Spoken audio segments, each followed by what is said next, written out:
My hand trembled as I dropped the conference call line, each word my son had spoken still echoing in my skull like shattered glass. Through the thin office walls, I'd heard everything. My mother? She's just a burden now. Always calling.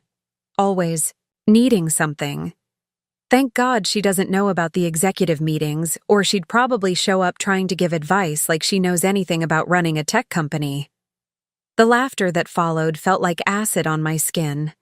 If only Kellen knew that the signature on his promotion letter, the mysterious E.M. Voss he'd been trying to impress for months, was actually his supposedly clueless mother, Evelyn. The same woman he'd just dismissed as an embarrassment. But before we jump back in, tell us where you're tuning in from, and if this story touches you, make sure you're subscribed, because tomorrow I've saved something extra special for you. People often ask me why I never told Kellen about Meridian Dynamics, why I let him believe his father Dominic and I were just middle-class parents scraping by in our modest townhouse in Copper Falls. The truth starts 27 years ago, 3 months before Kellen was born, when my business partner tried to force me out of the neural interface company I'd built from my garage workshop. I was 7 months pregnant, exhausted, and they thought I was weak. They were wrong. Instead of fighting publicly, I restructured everything, created a web of holding companies, installed trusted executives as the face of operations, and disappeared into the background.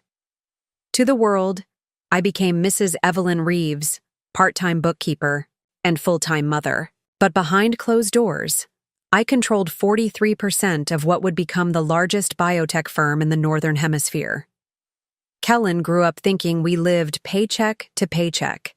He saw his father's construction business struggle through 2 recessions, watched me clip coupons and shop sales. What he didn't see were the board meetings I attended virtually at 3 a.m., the patents I reviewed while he slept, or the expansion strategies I crafted between his soccer practices. We chose this life deliberately. Dominic and I wanted Kellen to understand the value of hard work, to build character without the poison of entitlement. We watched too many privileged children destroy themselves with excess and arrogance. So we lived simply, loved deeply, and kept our secret. When Kellen graduated from Vanguard Institute with his bioengineering degree, he was brilliant, but unpolished. He joined Meridian's subsidiary, Nexus Innovations, as a junior researcher.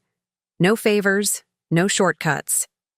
I watched through corporate channels, as he climbed the ranks through genuine talent and crushing hours.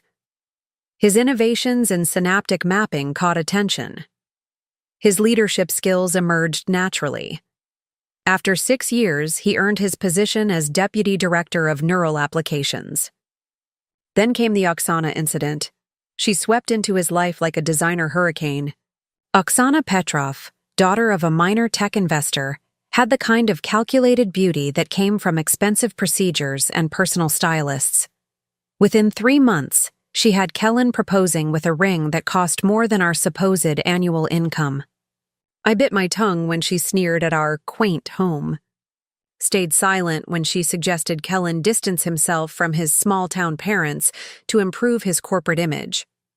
The wedding was everything Oksana wanted: lavish, exclusive, designed to impress rather than celebrate. She insisted on the Celestial Tower venue, demanded orchids flown in from Thailand, hired photographers from 3 different countries.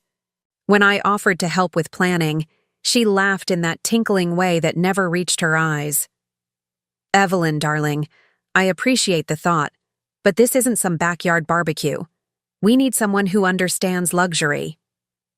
Kellen stood there, silent, while his bride mocked the woman who'd built the empire he worked for. That silence cut deeper than her words. But the true transformation began after his promotion 4 months ago. Kellen had been selected for the coveted Director of Innovation position, reporting directly to the mysterious board of executives. His salary tripled. His office moved to the 40th floor. And Oksana's influence metastasized like a cancer. She redecorated their penthouse in what she called postmodern aristocratic style. Insisted they needed household staff, a butler, 2 maids, a personal chef. Started hosting dinner parties for what she deemed important people, while systematically excluding us from their social calendar. "Your parents are sweet," I overheard her tell Kellen during one of our increasingly rare visits. "But they're not exactly executive material, are they? It might send the wrong message if they're too visible in our new circle." The boy I raised, who once defended a classmate from bullies despite being half their size, now just nodded. "You're right. We need to think about our image now." That's when the excuses started. Too busy for Sunday dinners. Travel schedules that always conflicted with family events. Phone calls that went straight to voicemail. When Dominic had his heart scare last spring, Kellen sent flowers but couldn't find time to visit the hospital. "Dad's fine, right?" He'd texted. "Big presentation tomorrow. Give him my best." I made excuses for him, even to myself. Success changes people temporarily. He'd find his way back to his values. Oksana's influence would fade once the novelty wore off.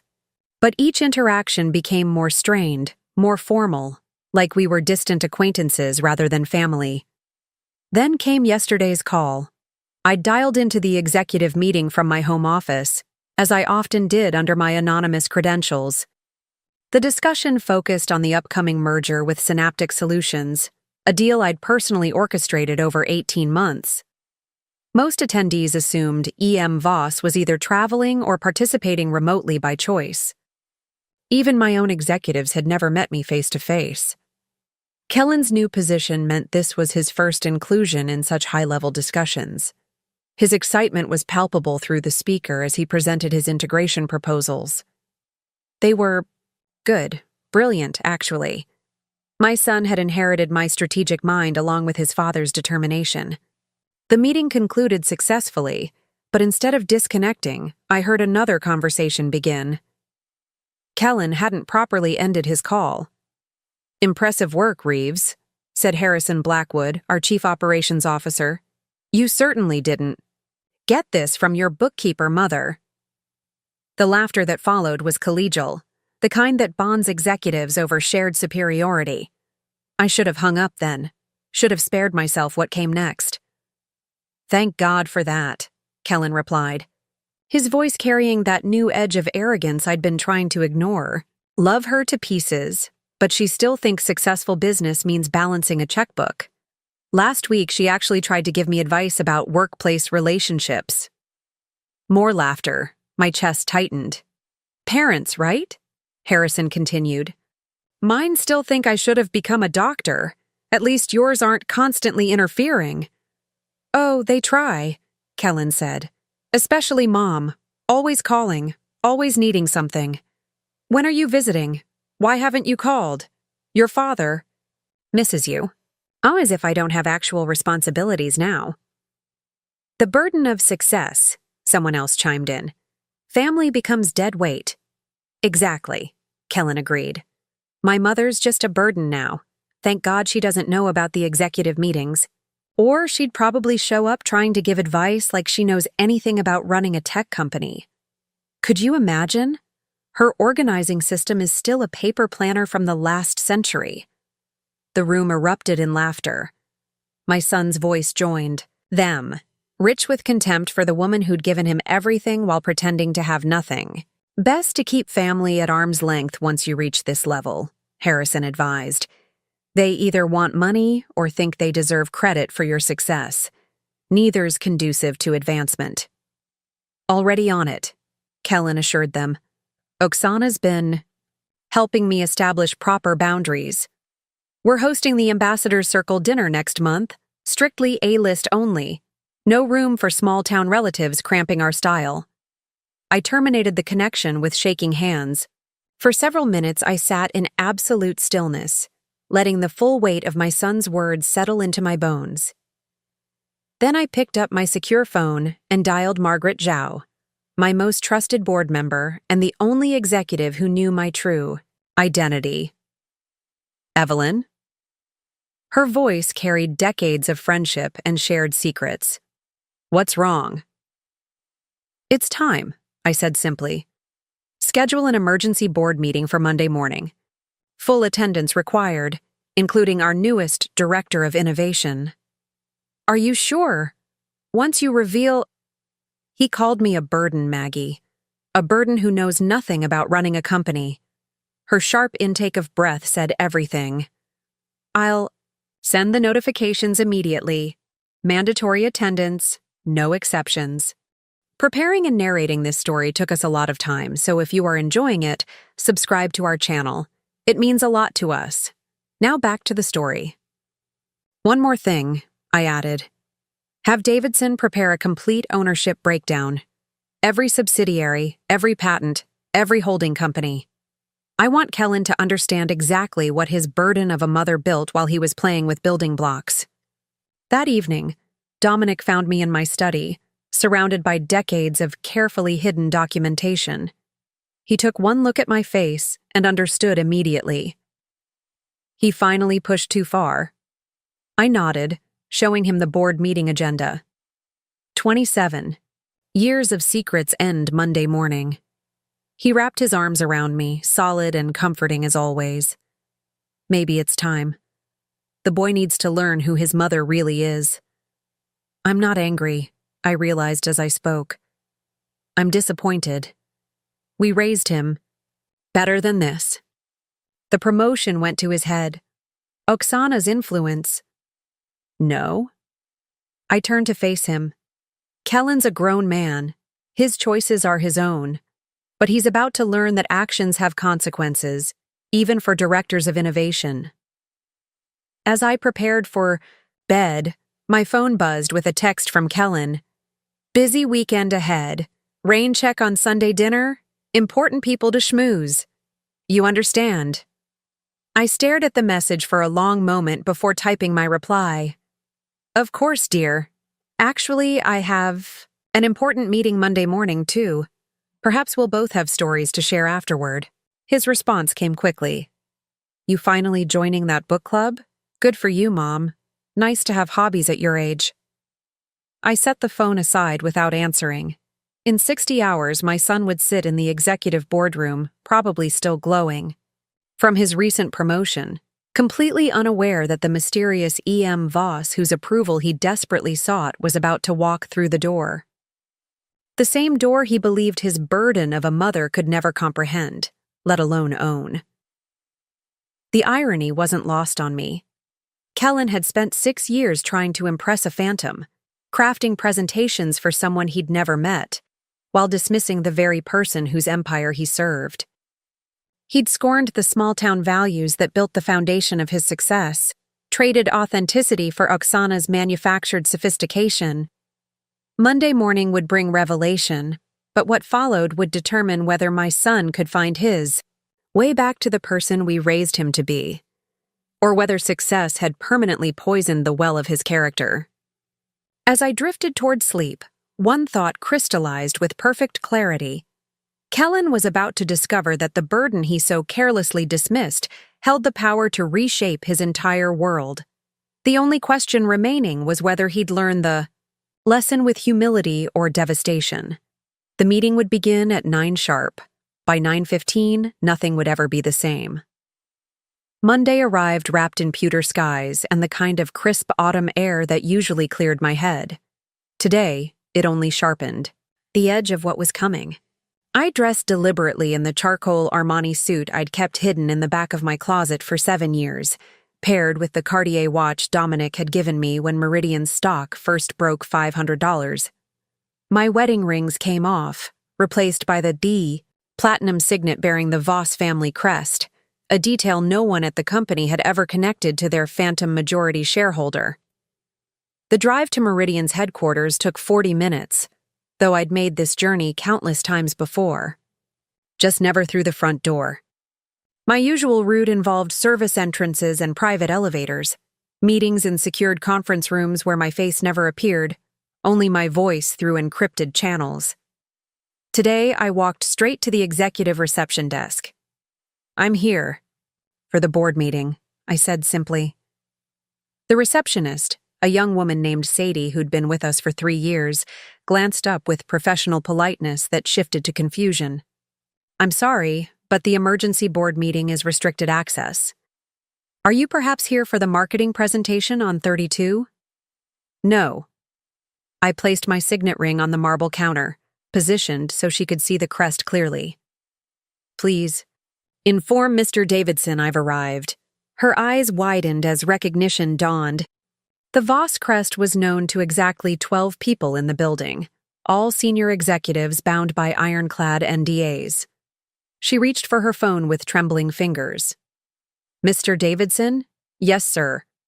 She's here. Yes, in person. The crest. A pause. Right away, sir. Within seconds, James Davidson, our chief legal counsel and one of the few who knew my identity, burst through the security doors. His normally composed features cycled through shock, concern, and something like relief. Evelyn, Mrs. Voss, we weren't expecting you to attend in person. Plans change, James. Is everyone assembled? Yes, including Mr. Reeves. He arrived early, actually, quite eager to participate in his first emergency session. The irony drew a bitter smile. I'm sure he is, shall we? The elevator ride to the 52nd floor passed in tense silence. James kept stealing glances, clearly bursting with questions he was too professional to ask. The doors opened to reveal the executive floor in all its minimalist glory, Italian. Marble, abstract sculptures, floor-to-ceiling windows showcasing Denver's skyline. The board is this way. James gestured toward the frosted glass doors of the main conference room. Through the translucent barrier, I could see silhouettes of seated figures, including one I'd recognize anywhere. My son, positioned near the head of the table like a prince surveying his kingdom. I paused at the threshold. James, the ownership. Breakdown I requested? He produced a leather portfolio. Complete documentation as requested. Every subsidiary, every patent filing, the entire corporate structure. He hesitated. Evelyn, are you certain about this approach? The shock alone. My son needs to understand the weight of words, James. The cost of dismissing people you assume are beneath you. He nodded gravely and opened the door. The conversation inside died instantly. 12 pairs of eyes turned toward the entrance, their expressions shifting from curiosity to confusion. Kellen sat 3 seats from the head of the table, his new position reflecting his elevated status. He was mid-sentence, probably sharing some insight he thought would impress his colleagues. His eyes met mine, and I watched the precise moment. His corporate mask slipped. Mom! What are you— He stood abruptly, professional composure cracking. Is everything okay? Is Dad— Your father's fine, I said evenly, walking toward the head of the table. Please, sit down, Kellen. But this is an executive meeting.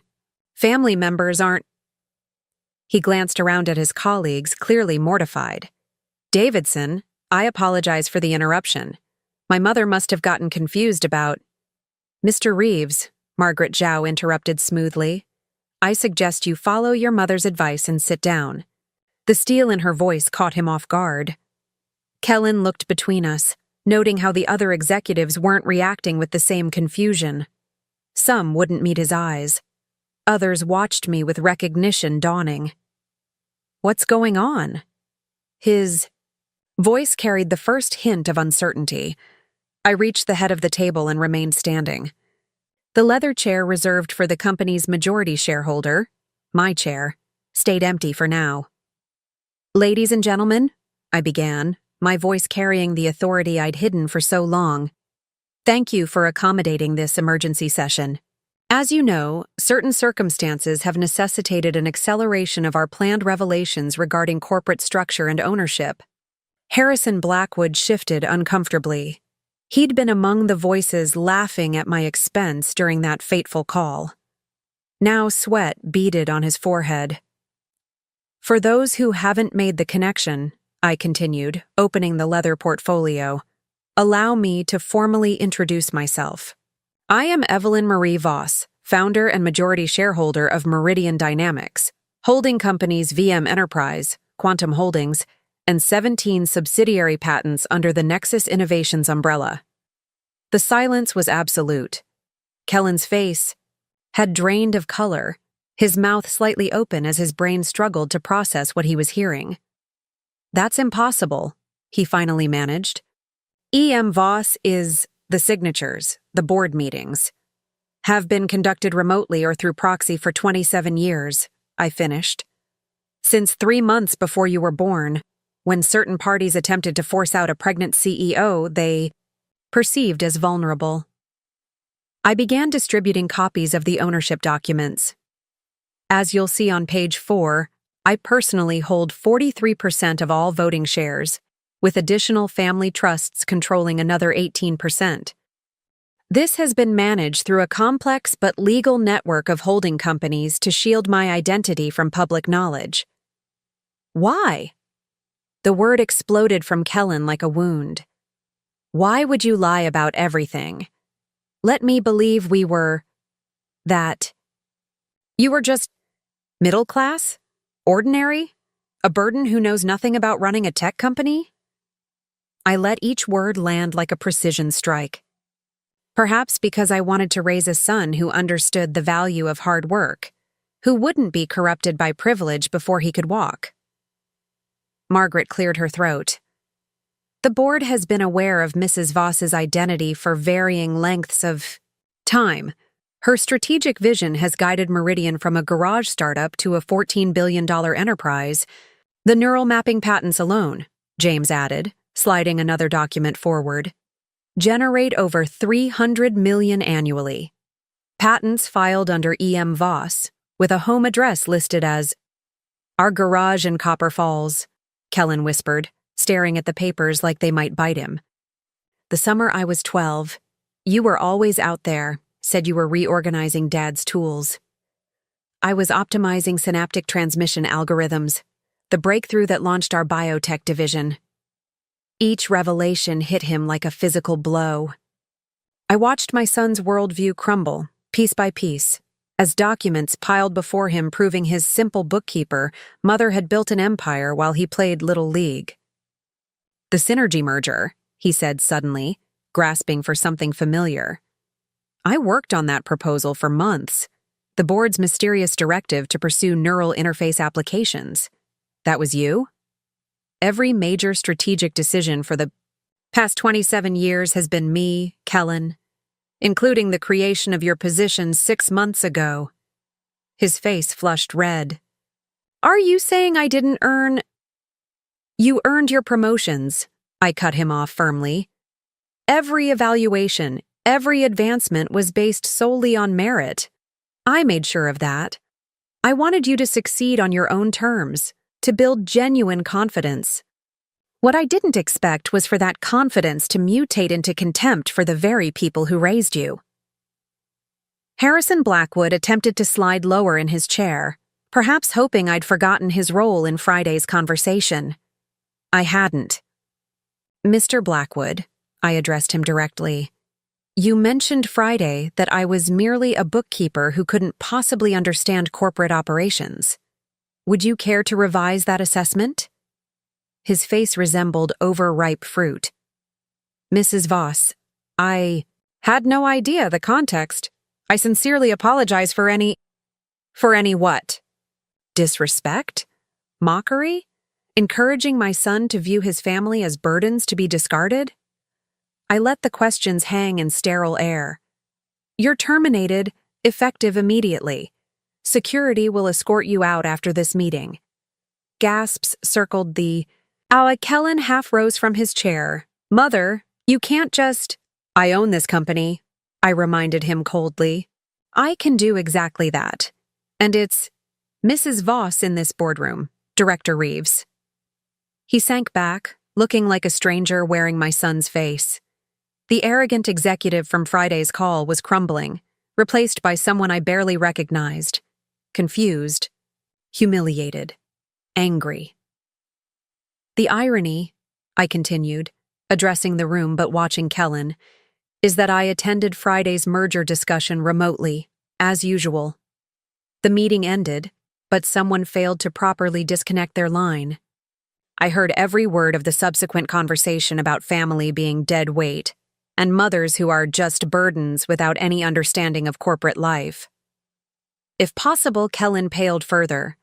His colleagues shifted uncomfortably, some shooting him sympathetic looks, others clearly distancing themselves from the fallout.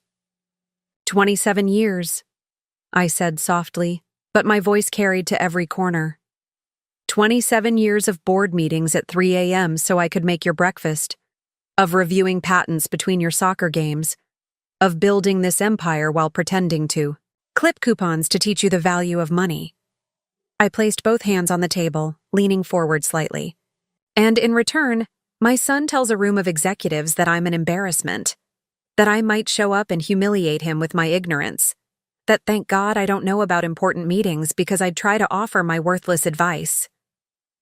I was trying to fit in, Kellen's voice cracked. You don't understand the pressure, the expectations. I built this company from nothing. The words erupted with 27 years of suppressed truth. While pregnant with you, while fighting corporate vultures who thought motherhood made me weak, while revolutionizing neural interface technology from our garage, don't lecture me about pressure. Silence crashed down like a guillotine. I straightened, composing myself. But this isn't about hurt feelings. This is about character, values, and the future of Meridian Dynamics. Someone who dismisses family as burdens, who mocks the very foundation of their success, who chooses image over integrity. Is that someone we want representing our future? I turned to address the board directly. I moved to suspend Kellen Reeves from his position as Director of Innovation, pending a comprehensive review of his leadership capabilities and cultural fit. Seconded, Margaret said immediately. All in favor? I asked. Every hand rose except Kellen's. Even his allies couldn't defend him now. Motion carried. I finally took my seat at the head of the table. Mr. Reeves, you'll take a 6-month sabbatical to reassess your priorities. Your return will be contingent on demonstrating genuine understanding of our corporate values. Values that extend beyond profit margins and executive perks. Kellen stood abruptly, his chair scraping against marble. This is revenge, pure and simple. You're punishing me for having ambition, for wanting more than what? A modest home with parents who love you? A father who taught you integrity? A mother who built a billion-dollar company while raising you to value kindness over categories? I met his angry gaze steadily. I'm not punishing you, Kellen. I'm trying to save you from becoming someone neither of us would recognize. I don't need saving, he spat, gathering his things with shaking hands, especially not from someone who's been lying to me my entire life.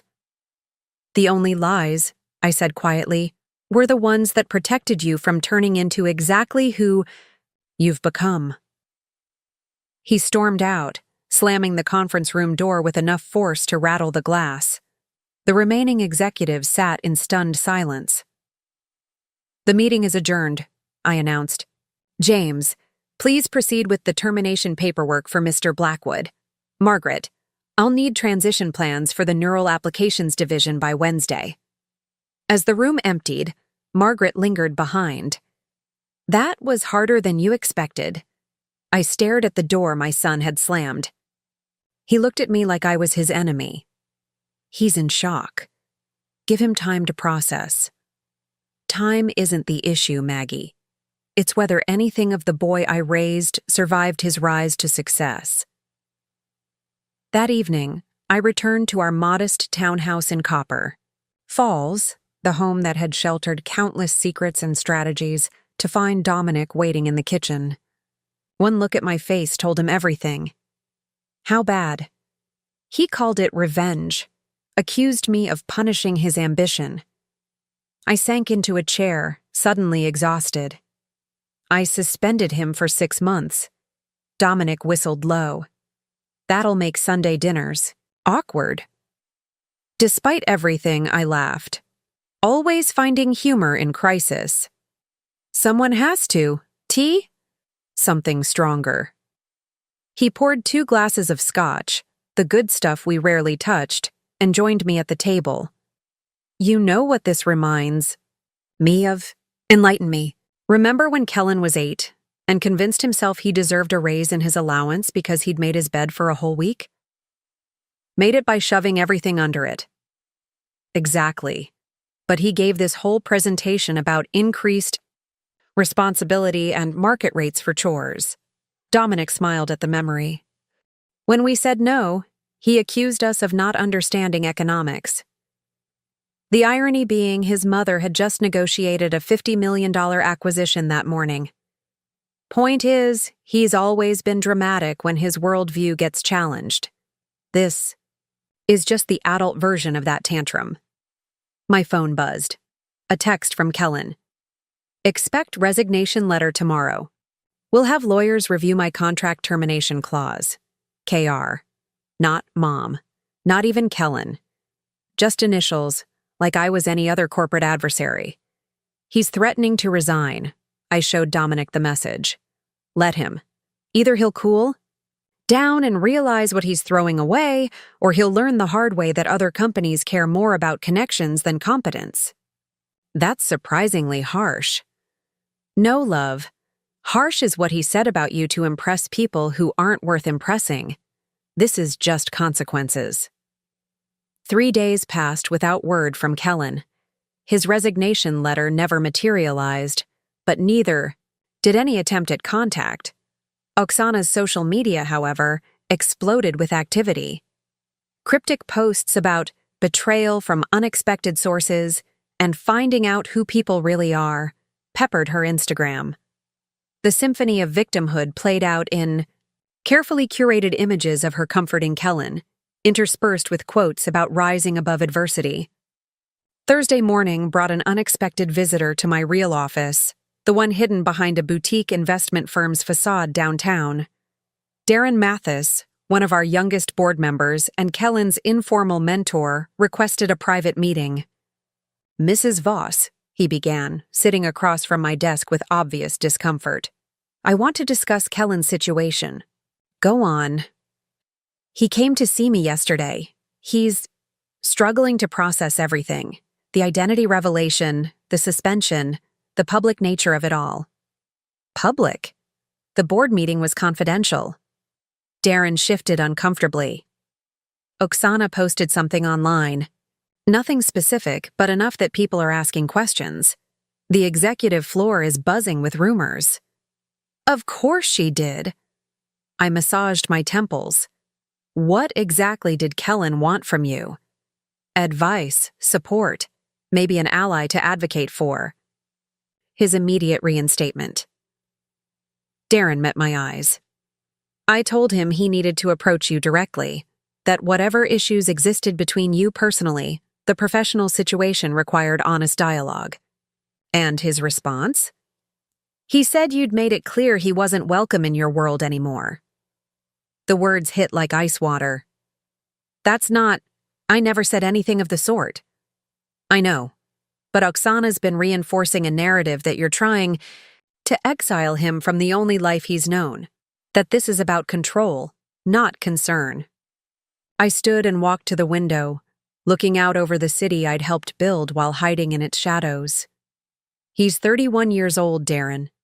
At what point does he become responsible for distinguishing between his wife's poison and his mother's intentions?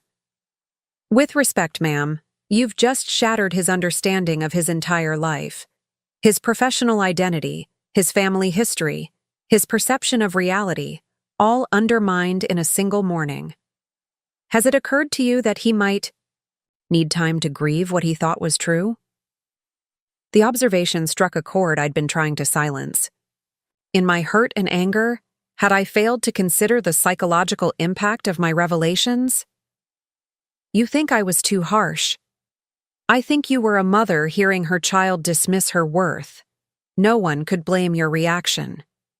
But now that the initial shock has passed, perhaps there's room for a different approach? That afternoon, I drafted 6 different messages to Kellen, deleting each one. How do you reach out to a son who sees you as his adversary?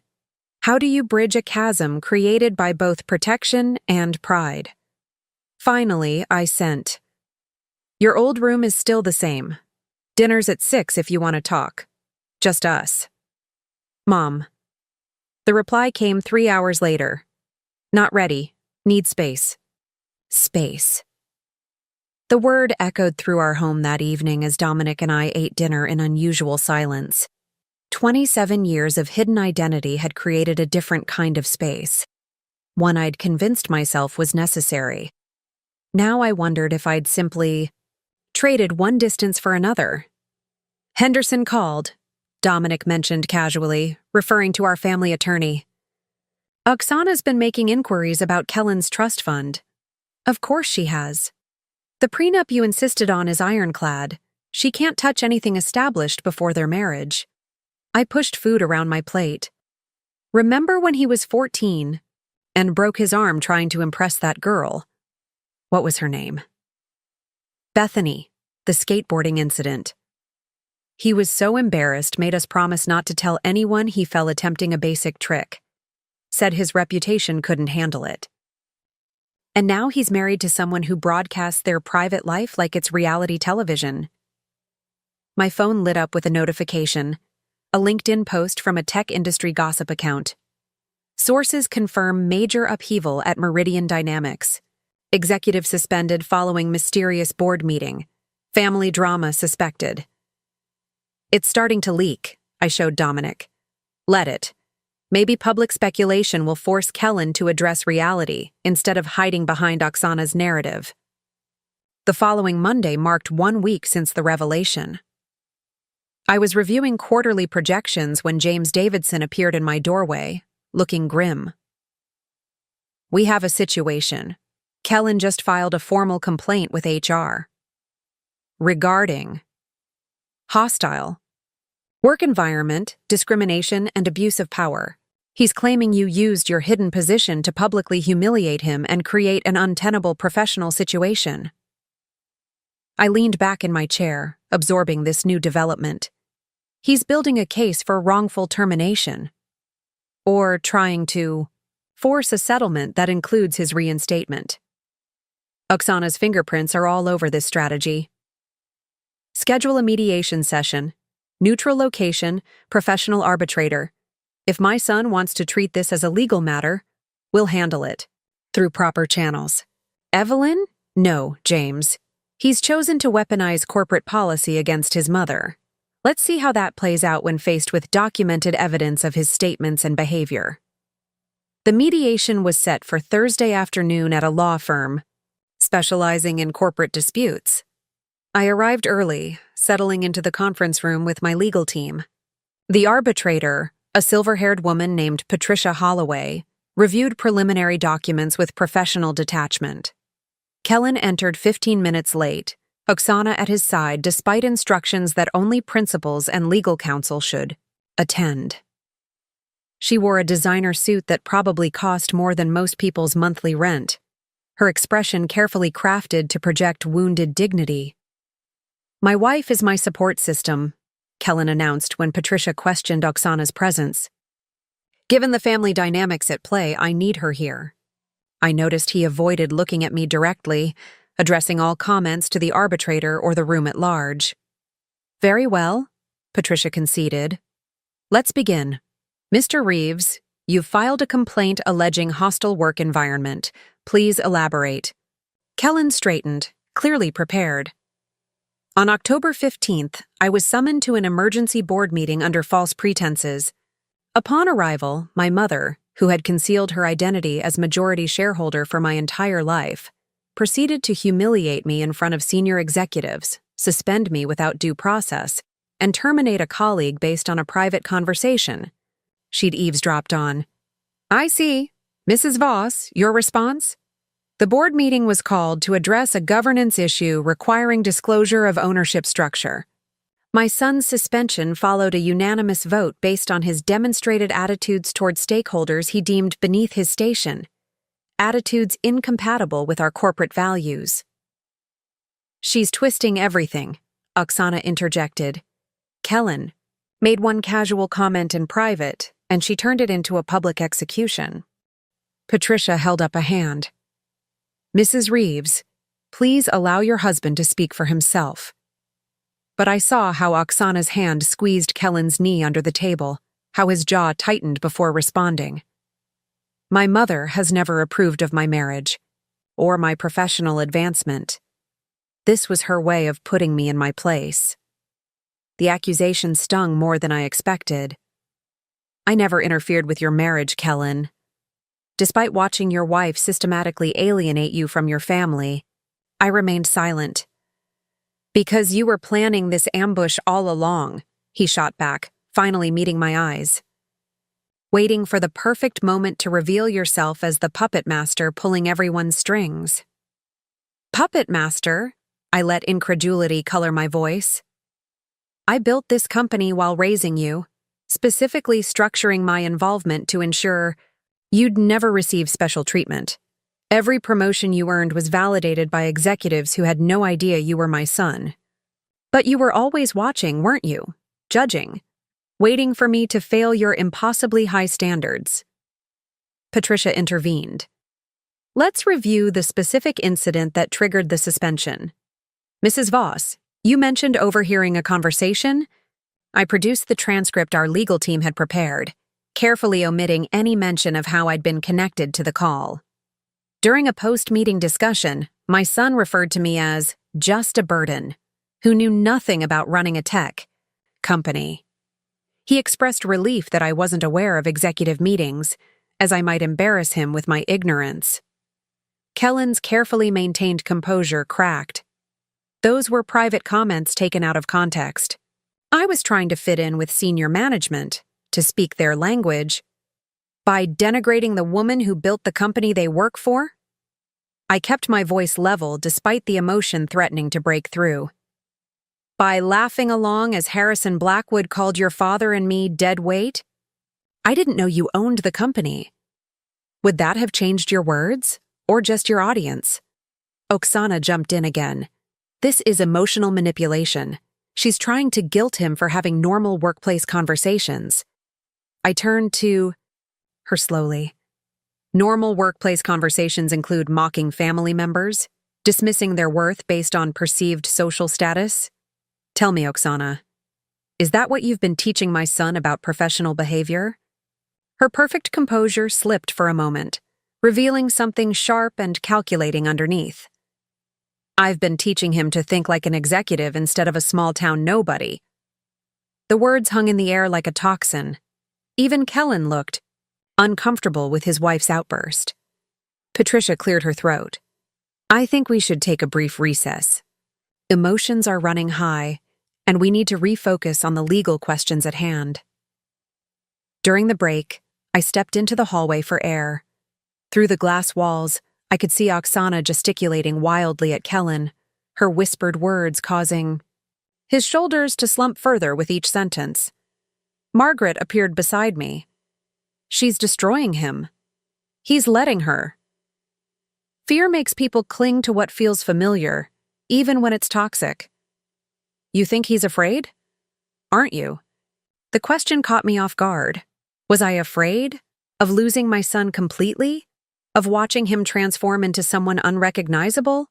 Of admitting that perhaps my decades of secrecy had contributed to this moment? Every day, I admitted quietly. When we reconvened, Patricia steered the discussion toward potential resolutions. Mr. Reeves, what outcome are you seeking? Full reinstatement, Oksana answered before Kellen could speak. With a formal apology and compensation for emotional distress. I asked your husband, Mrs. Reeves. Kellen hesitated, glancing between Oksana and me. For a moment, I saw my little boy again, caught between competing desires, unsure which path to take. He started, then stopped. I want to understand why my entire life was built on lies. The raw honesty in his voice cracked something open in the room. They weren't lies, I said softly. They were choices, perhaps misguided ones, but made with love. Love? His voice broke. You let me struggle. Let me doubt myself. Let me believe we were barely making ends meet. We let you develop resilience, independence, appreciation for what you earned rather than what you were given. You let me become a joke. The words exploded from him. Do you know how they'll see me now? The owner's son who didn't even know it? Who spent years trying to impress his own mother? I'm either a fool or a fraud, and either way, my career is over. Your career is what you make it, I countered.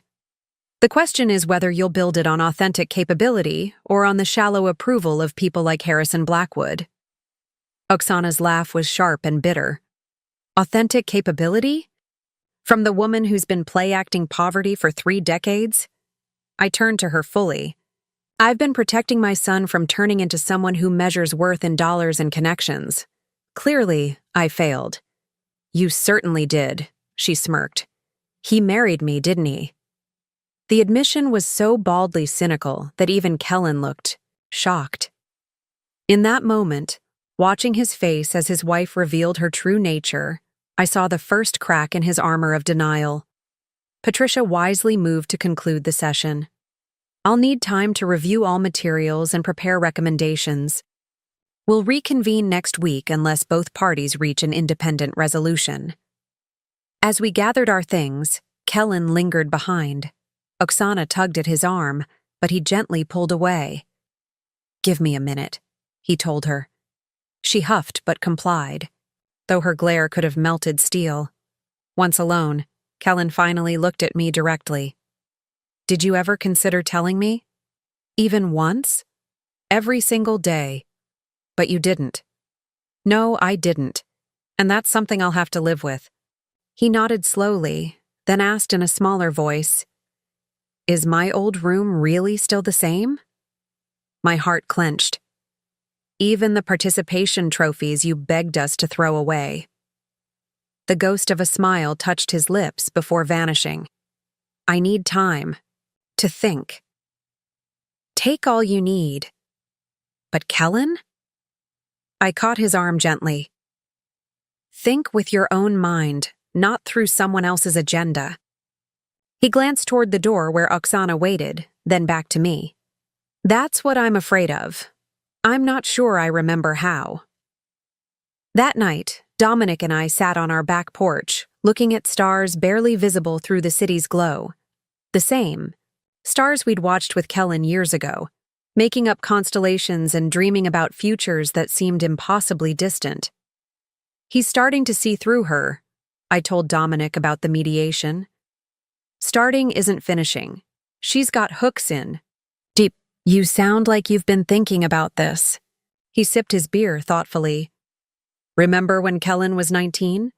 That summer he worked construction with me? You came home every day complaining he was too soft for manual labor. No, I came home worried he was too eager to impress. The wrong people. The crew supervisor was a piece of work. Racist, sexist, complete bully. But Kellen laughed at his jokes, mimicked his behavior, all to fit in. I don't remember this. Because I handled it quietly. Took him aside one evening and asked if he actually found those jokes funny. He broke down, admitted he hated every minute but thought that's what men did on job sites. That being accepted meant becoming someone else. What did you tell him? That changing yourself for acceptance is like building a house on sand. Might look stable for a while, but the first storm will show you what's real.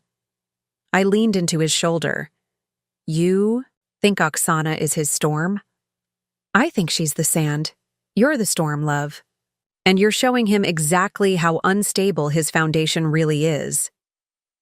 The metaphor settled into my bones as truth.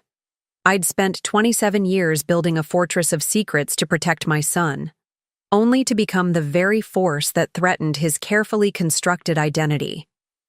Maybe I should have let him fail more, I mused. Let him see the ugly side of wealth and privilege firsthand. Maybe. But we made choices based on love, not strategy. Can't fault ourselves for not predicting every outcome. My phone buzzed, with a message from Margaret. PR crisis brewing. Former employees reaching out to media about ownership revelation. Need damage control strategy ASAP. The outside world wouldn't wait for our family drama to resolve. Meridian stock would react to uncertainty, competitors would smell blood, and the narrative would spin beyond our control if we didn't act quickly. I need to call in all hands. Meeting, I told Dominic. Address the company directly before speculation spirals. And Kellen? We'll have to decide if he's part of Meridian's future or just another external critic. The company-wide video conference was scheduled for Monday morning. I spent the weekend crafting my message, balancing transparency with discretion, acknowledging change while projecting stability. Sunday evening, my phone rang. Kellen's name appeared for the first time since the revelation. Mom? His voice sounded younger, uncertain. I'm here. I saw the announcement about tomorrow's meeting.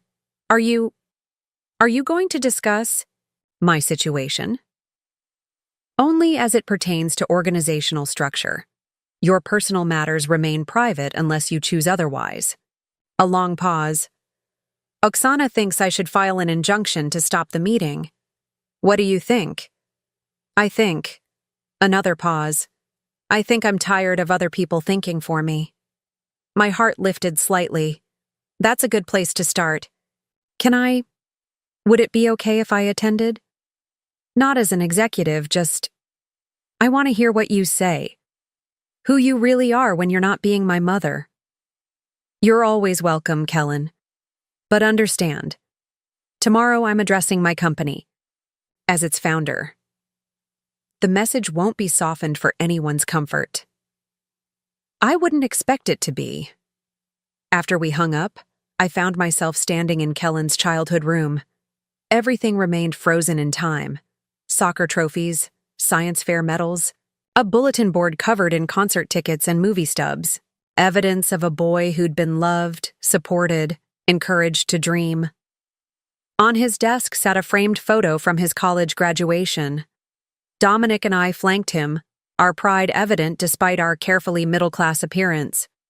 I'd worn a department store dress that day, hiding the Cartier watch in my purse, playing the part of the ordinary mother celebrating her son's achievement. Had that been love or manipulation, protection or deception? The lines blurred with each passing day. Monday morning arrived crisp and clear. I entered Meridian's headquarters through the main entrance, no longer hiding behind service elevators and secret passages. Employees did double takes as I passed, whispers following in my wake.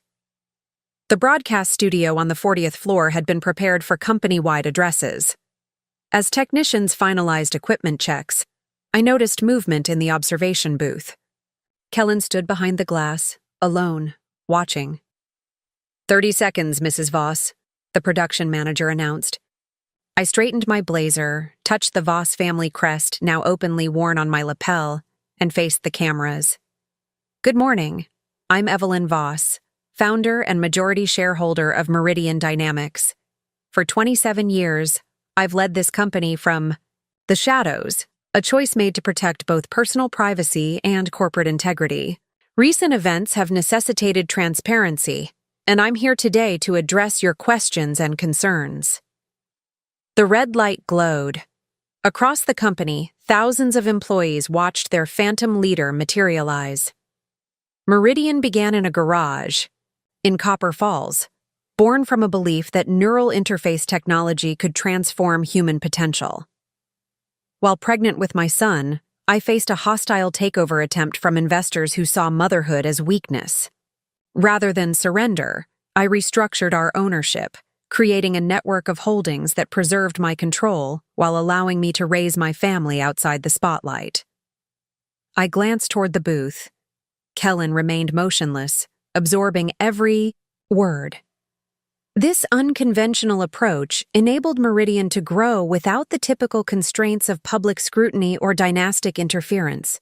Every major strategic decision, every innovation milestone, every cultural initiative has been guided by the same principles that founded this company. innovation through integrity, success through substance, and growth through genuine merit.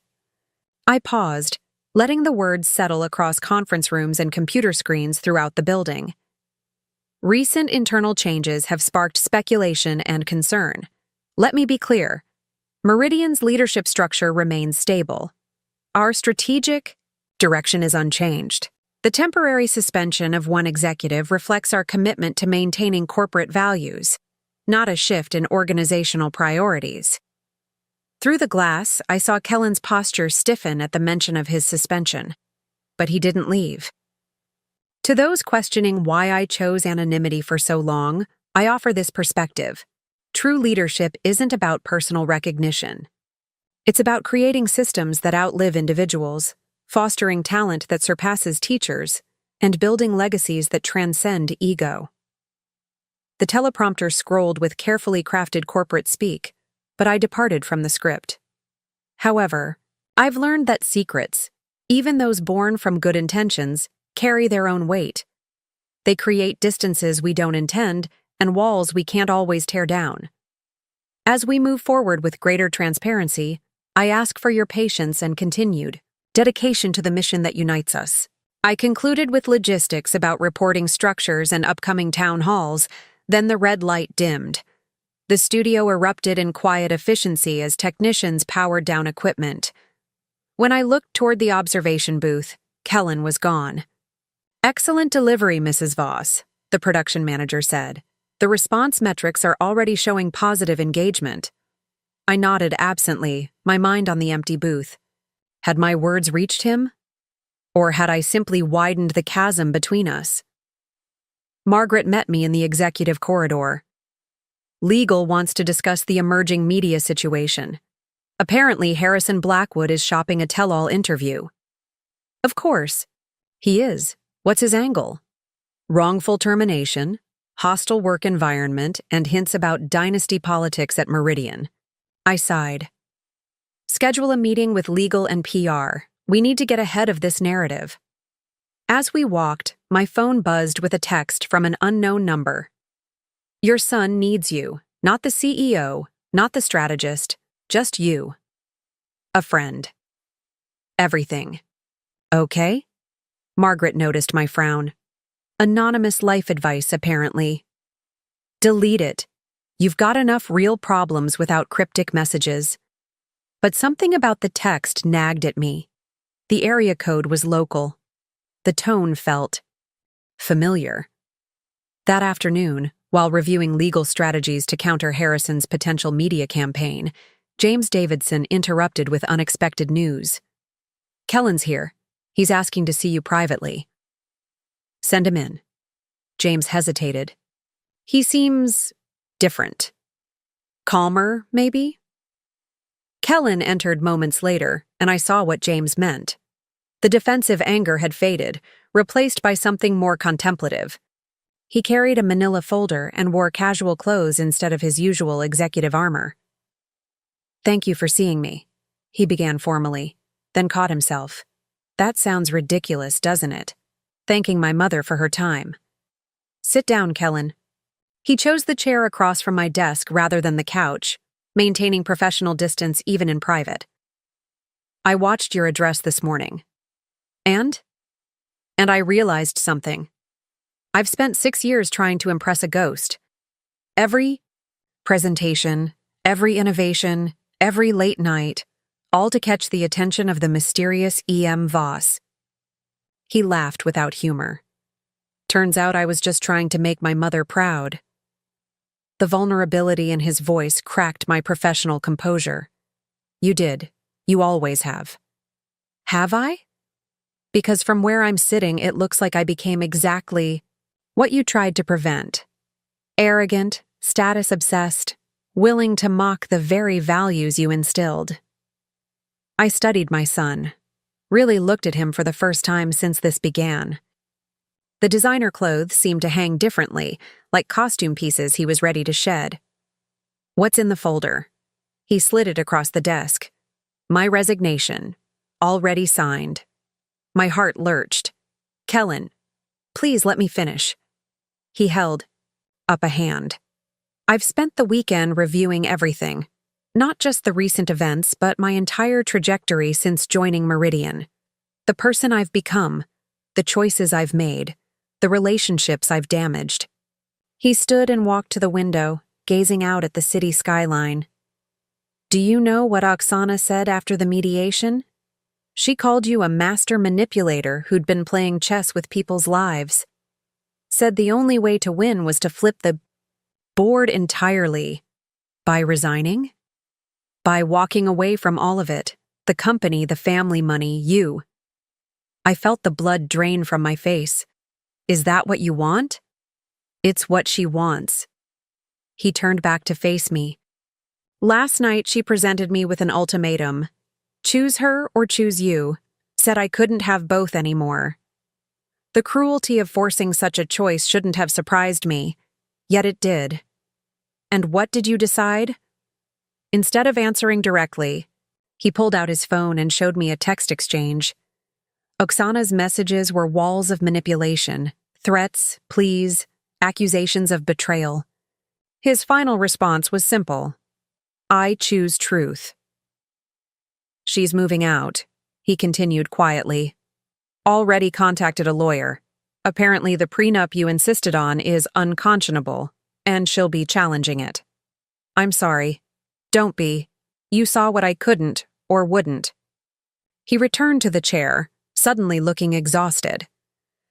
But I meant what I said about resigning, not as some dramatic gesture, but because I need to figure out who I am without Meridian defining me. I picked up the resignation letter, feeling its weight. You're sure? I spent my whole career chasing validation from a phantom. Now that the phantom has a face, your face, I realize I need to find my own path. And what does that path look like? I don't know yet. Maybe that's the point. He smiled slightly. For the first time in years, I'm okay with not having a 5-year plan. I placed the letter in my drawer without signing it. I'll hold this for now. Take your sabbatical as intended. If you still want to resign in 6 months, we'll process it then. That's generous. That's motherhood.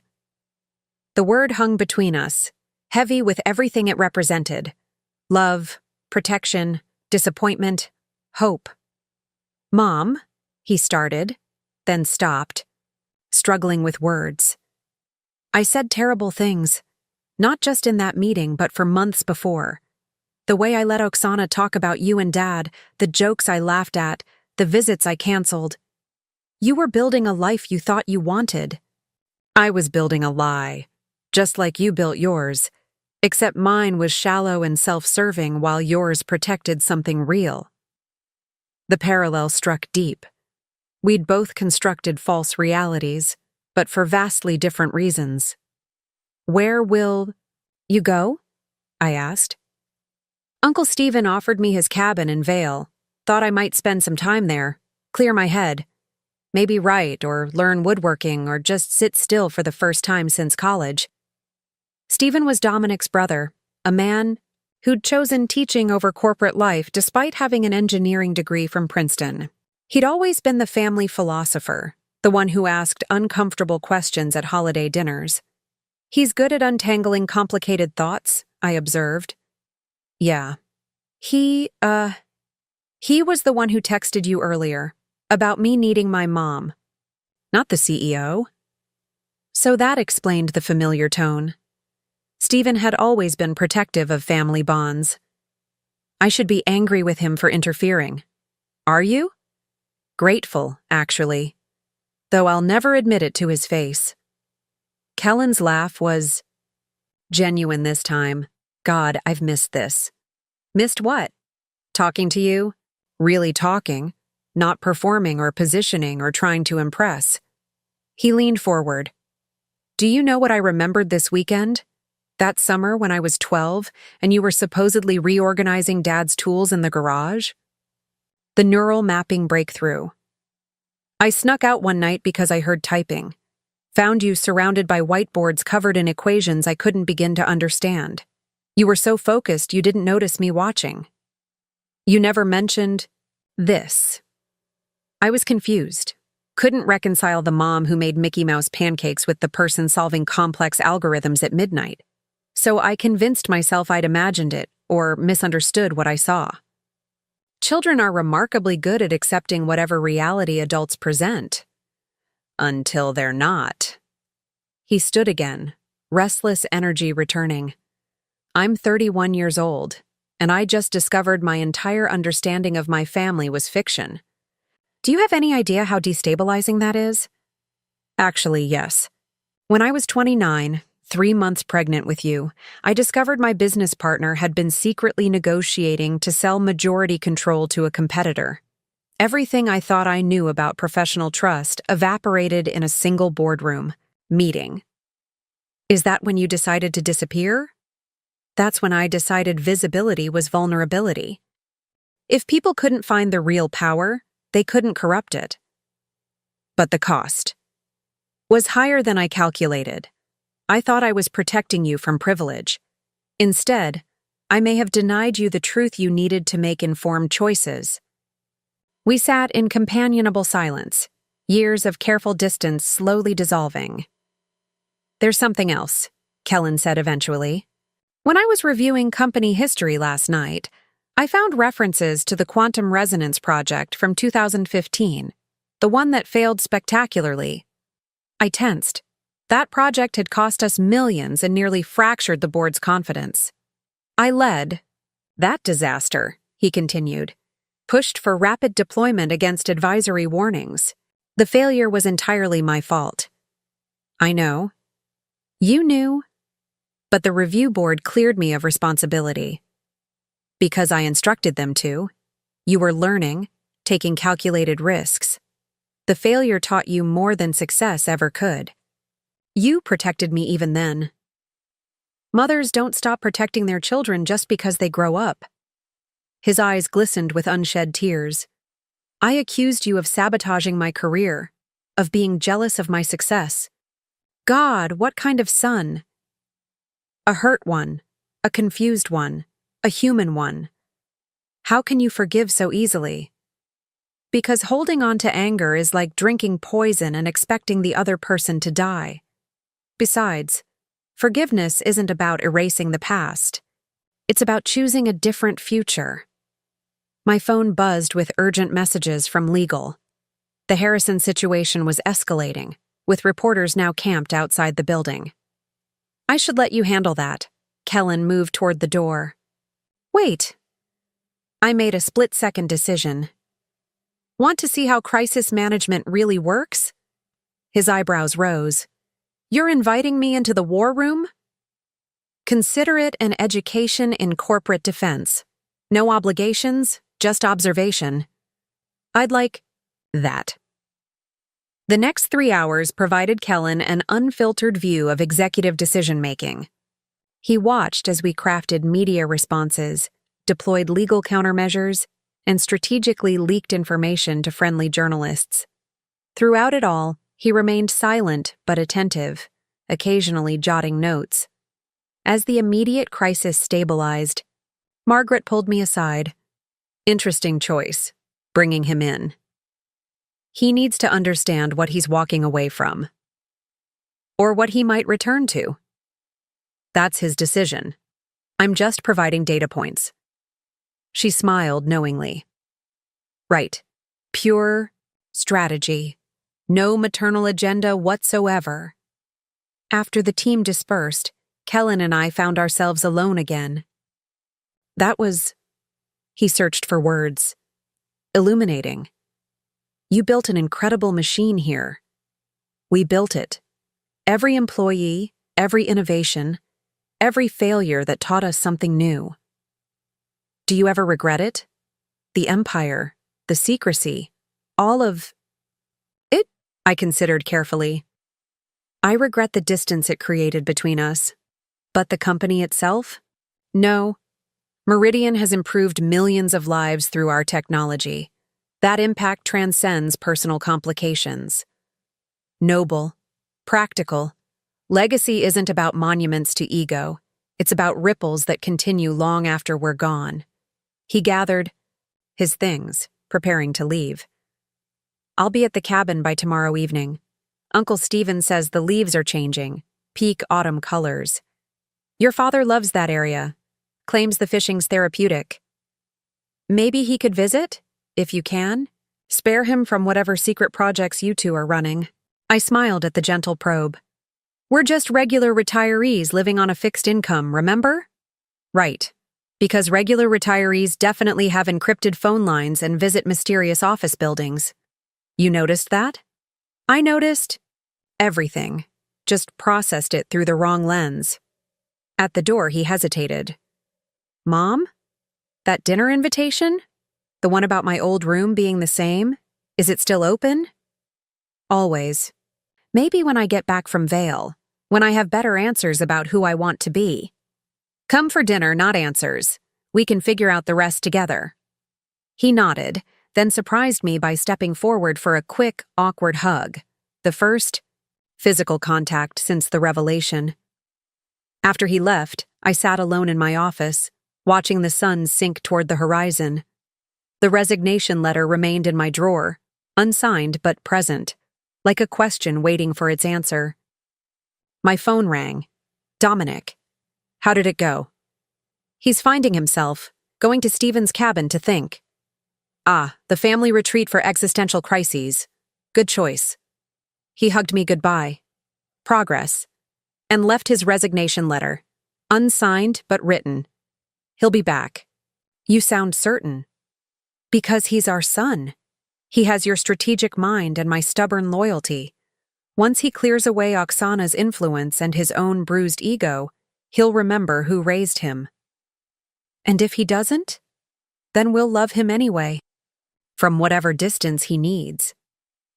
That night I couldn't sleep. I found myself in Kellen's old room again, this time really looking at the artifacts of his childhood. A science fair project on renewable energy, essays about ethical leadership, birthday cards where he'd written elaborate promises to make the world better. The boy who'd written those words was still in there, buried under layers of ambition and outside influence. I had to believe that truth, like water, eventually found its way to the surface. My laptop chimed with an encrypted message from one of our Asian divisions, a breakthrough in synaptic processing that could revolutionize memory disorders. The work never stopped. The future never paused for personal drama. But for once, I closed the laptop without reading further. Tonight, I was just a mother missing her son, hoping the space between us could somehow bridge what secrets had severed. 3 weeks passed in careful silence. Kellen sent occasional texts, photos of mountain, vistas, mentions of books he was reading, casual updates that avoided deeper topics. Oksana's lawyers, meanwhile, unleashed a barrage of legal challenges against the prenuptial agreement, claiming everything from undue influence to unconscionability. She's fishing, James reported during our weekly legal briefing. Looking for any crack in the document structure. She won't find one. I learned long ago that proper paranoia prevents most problems. Her latest filing suggests you somehow manipulated Kellen into the marriage to maintain corporate control. I actually laughed. Yes, because forcing my son to marry a status-obsessed social climber was definitely my master plan. The narrative doesn't have to be logical, just inflammatory. She's courting media attention, painting herself as the victim of a corporate dynasty's machinations. Let her. Truth has a way of outlasting theatrics. Harrison Blackwood's tell-all interview aired that Thursday on a major business network. He painted Meridian as a shadow corporation, run by a reclusive puppet master, who used family members as pawns in elaborate power games. The real scandal, he dramatically declared, is how shareholders were deceived for decades about who really controlled their investments. Our stock dipped 3 points before Margaret's PR team countered with a press release highlighting Meridian's consistent performance and transparent governance structure. By market close, we'd recovered most losses. Harrison's burning every bridge in the industry, Margaret noted with satisfaction. No one will touch him after this performance. Desperation makes people reckless. Speaking of reckless, Oksana's been spotted at Latitude with Chandler Morrison. Chandler Morrison, tech venture capitalist and Kellen's former rival for a coveted board position. The timing wasn't coincidental. She's already moving on to her next target, I observed, while still trying to extract maximum value from the current one. Efficient. My phone buzzed with a message from Kellen. Watching the interview. Sorry you're dealing with this circus. Also, Chandler Morrison. Really? She couldn't even wait for the divorce papers to dry? I showed Margaret, who grinned. He's tracking industry gossip from a mountain cabin. Boy's not as disconnected as he wants you to think. That evening, Dominic and I attended a charity gala we couldn't politely avoid. The ballroom buzzed with barely concealed speculation about Meridian's recent drama. I'd grown accustomed to operating in shadows. Being the center of whispered conversations felt uncomfortably exposing. Evelyn, Miranda Blackstone, society maven and information broker, cornered me near the bar. So fascinating to finally meet the woman behind the myth. Tell me, how does it feel to emerge from decades of secrecy? Rather like a deep-sea creature adjusting to surface pressure, I replied smoothly. Disorienting but necessary. And your son's situation? Such a scandal. Family matters remain private, Miranda. Surely you understand. She leaned closer, breath heavy with champagne. But darling, everyone's talking about how you orchestrated his downfall. The ultimate power play. Everyone's wrong. I smiled, with practiced warmth. Excuse me, I see someone I need to greet. I escaped to the terrace where Denver's skyline glittered against the dark mountains beyond. The same mountains where Kellen was finding his clarity. Hiding already? Dominic found me in the shadows. Reconnoitering, different thing entirely. Miranda cornered you about Kellen. Apparently I'm a Machiavellian genius who destroyed my own son for corporate gain. Well, you are a genius. The rest is projection. Sometimes I wonder if complete honesty from the start would have prevented all this. Or created different problems. Can't rewrite history, love. Can only choose better futures. A commotion. Inside drew our attention. Through the glass doors, I saw Oksana making an entrance on Chandler Morrison's arm. She wore a dress that cost more than most cars, her smile sharp as crystal. Bold move, Dominic muttered. Calculated. She wants witnesses to her brave recovery from our supposed oppression. Should we leave? And give her the satisfaction? Never. We returned inside just as Oksana noticed us. Her eyes glittered with malicious delight as she steered Chandler in our direction. Evelyn! Dominic! She air-kissed like we were old friends. How wonderful to see you. Have you met Chandler? Mr. Morrison. I nodded politely. Mrs. Voss, the legendary phantom of Meridian. His smile reminded me of a shark circling prey. I've followed your company's trajectory with great interest. How flattering. Oksana's laugh tinkled falsely. Chandler's been so supportive during this difficult transition. Unlike some people, he understands that a woman's worth isn't tied to her marital status. Indeed, I replied. Worth is intrinsic, not assigned by others. Exactly, which is why I refuse to be defined by Kellen's abandonment. She clutched Chandler's arm dramatically. When a man chooses his mother over his wife, it says everything about his character. Dominic's hand found mine under the table, a silent reminder to maintain composure. Character reveals itself in many ways, I said evenly. Often when we least expect it. Chandler, perhaps sensing the undercurrents, tried to redirect. I understand Meridian's pursuing the synapse integration aggressively, ambitious timeline. Ambition balanced with prudence. The best innovations require both. Of course, though I hear your recent organizational changes might impact execution. Fishing for inside information. Meridian's leadership structure remains robust. Individual departures don't diminish institutional capability. Oksana's smile turned predatory. Speaking of departures, has anyone heard from Kellen lately? I do worry about him, isolated in those mountains like some sort of hermit. Growth often requires solitude, I replied. The mountains have a way of clarifying what matters. Or driving people mad with loneliness, she countered. But then, maybe madness runs in his family. No offense, Evelyn. The calculated insult landed exactly as intended. Around us, conversation dimmed as people sensed drama unfolding. None taken, I said sweetly. After all, genius and madness are often confused by those who possess neither. Chandler nearly choked on his champagne. Oksana's perfect facade cracked for just a moment, revealing the fury beneath. Enjoy your evening, I continued, taking Dominic's arm.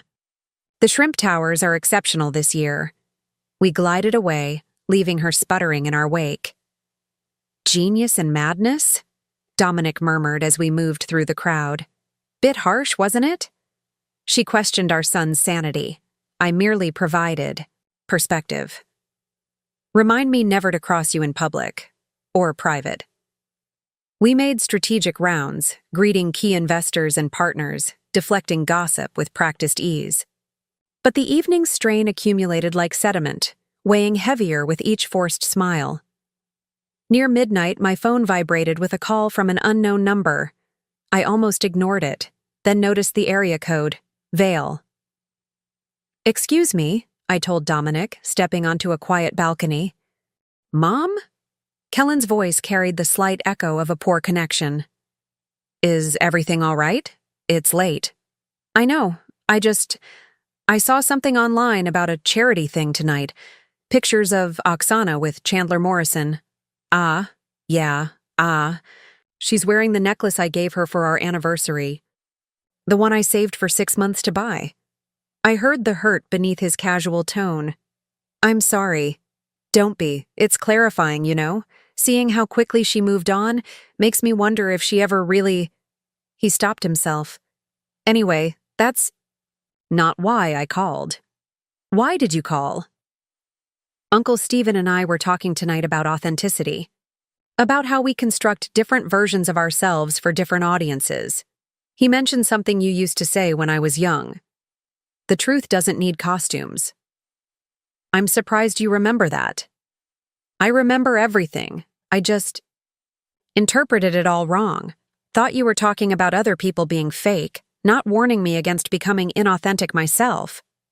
The night breeze carried distant music from the ballroom, mixing with mountain wind through the phone connection. Kellen, whatever Oksana does now, doesn't matter. I mean, it stings, but it's not about her anymore. It's about who I let myself become. Who I'm choosing to be now. And who is that? Still figuring it out. But someone who doesn't need to mock his family to feel important.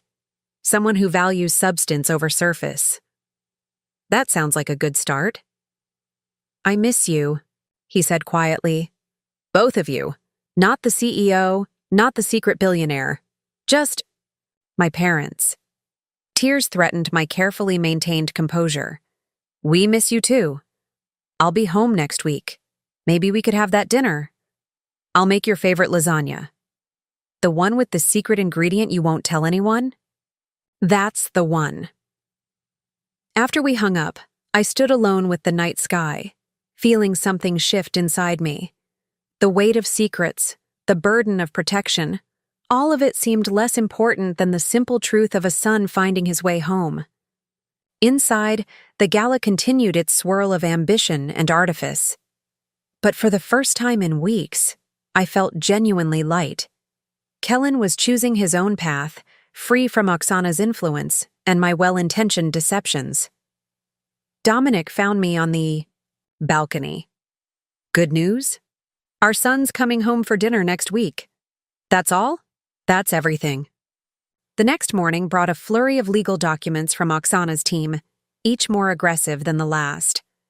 Her latest strategy involved claims of emotional abuse and systematic isolation from support networks. "She's alleging you deliberately undermined their marriage from the start," James explained during our morning briefing, painting a picture of a controlling mother-in-law who couldn't let go. "Creative fiction has always been her strength. Unfortunately, some of it might resonate with the court. The timing of your revelation, right after Kellen's promotion, could be construed as deliberately destabilizing. So I should have continued living a lie indefinitely. I'm not saying it's rational, just that it's a narrative she can sell." Margaret interrupted with breaking news. "Harrison's been arrested." "What? Securities fraud?" "Apparently, he was shorting Meridian stock before his interview aired. The SEC's been investigating for weeks." I sat back, processing this development. So his entire performance was market manipulation? Looks that way. And here's the interesting part. Guess who tipped off the SEC? Enlighten me. Chandler Morrison. The implications rippled through my mind. Chandler, now conveniently dating Oksana, had betrayed Harrison, his supposed ally in criticizing Meridian. He's eliminating competition, I realized, taking out Harrison while positioning himself as Oksana's savior. And potentially gaining inside information about Meridian through her, James added. Except Oksana knows nothing substantial about our operations, Margaret countered. Kellen never brought work home. Because I taught him that lesson early, I murmured. Some walls protect both sides. My phone lit up with a message from Kellen. Saw the news about Harrison. Karma's efficient sometimes. Also started writing something. Not sure what yet, but it feels important. I shared the message with my team. He's finding his voice again. The real question, James said carefully, is whether he'll use it to support or challenge Meridian's future. Either way, it'll be his authentic choice. That's all I've ever wanted. The week passed in a blur of legal maneuvering and corporate damage control. Harrison's arrest shifted public narrative in our favor. Suddenly, his allegations seemed tainted by criminal intent. Our stock rebounded, actually closing higher than pre-crisis levels. Thursday afternoon, Kellen texted that he was driving back from Vail. See you tomorrow for dinner, bringing dessert and difficult questions. Looking forward to both, I replied. That evening, Dominic and I prepared the house with nervous energy. I made Kellen's favorite lasagna. The secret ingredient was nutmeg, though I'd never admit it. While Dominic selected wines with excessive care. You're fussing, he observed as I adjusted table settings for the third time. I'm preparing. For dinner or an interrogation? Maybe both. He said he's bringing difficult questions. Good. Easy questions never lead to real understanding. The doorbell rang at exactly 6, punctual like his father. When I opened it, Kellen stood, there holding a bakery box and wearing the sweater I'd knitted him 5 Christmases ago. The prodigal son returns, he said with a self-deprecating smile. The door was never locked. He stepped inside, pausing in the foyer to look around. It's exactly the same.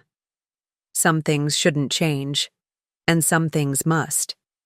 He met my eyes meaningfully. Dinner began with careful small talk, his time in the mountains, Stephen's latest philosophical tangents, the early snow in Vail. But I could see him building toward something weightier. Finally, over Dominic's perfectly decanted Bordeaux, Kellen set down his fork. I need to understand something. The decision to hide your identity, was it just about protecting me from privilege, or was there more? I'd expected this question, yet it still struck deep. Initially, it was survival. The hostile takeover attempt made me realize how vulnerable visible power could be, especially for a pregnant woman in tech. But as you grew older, it became about values.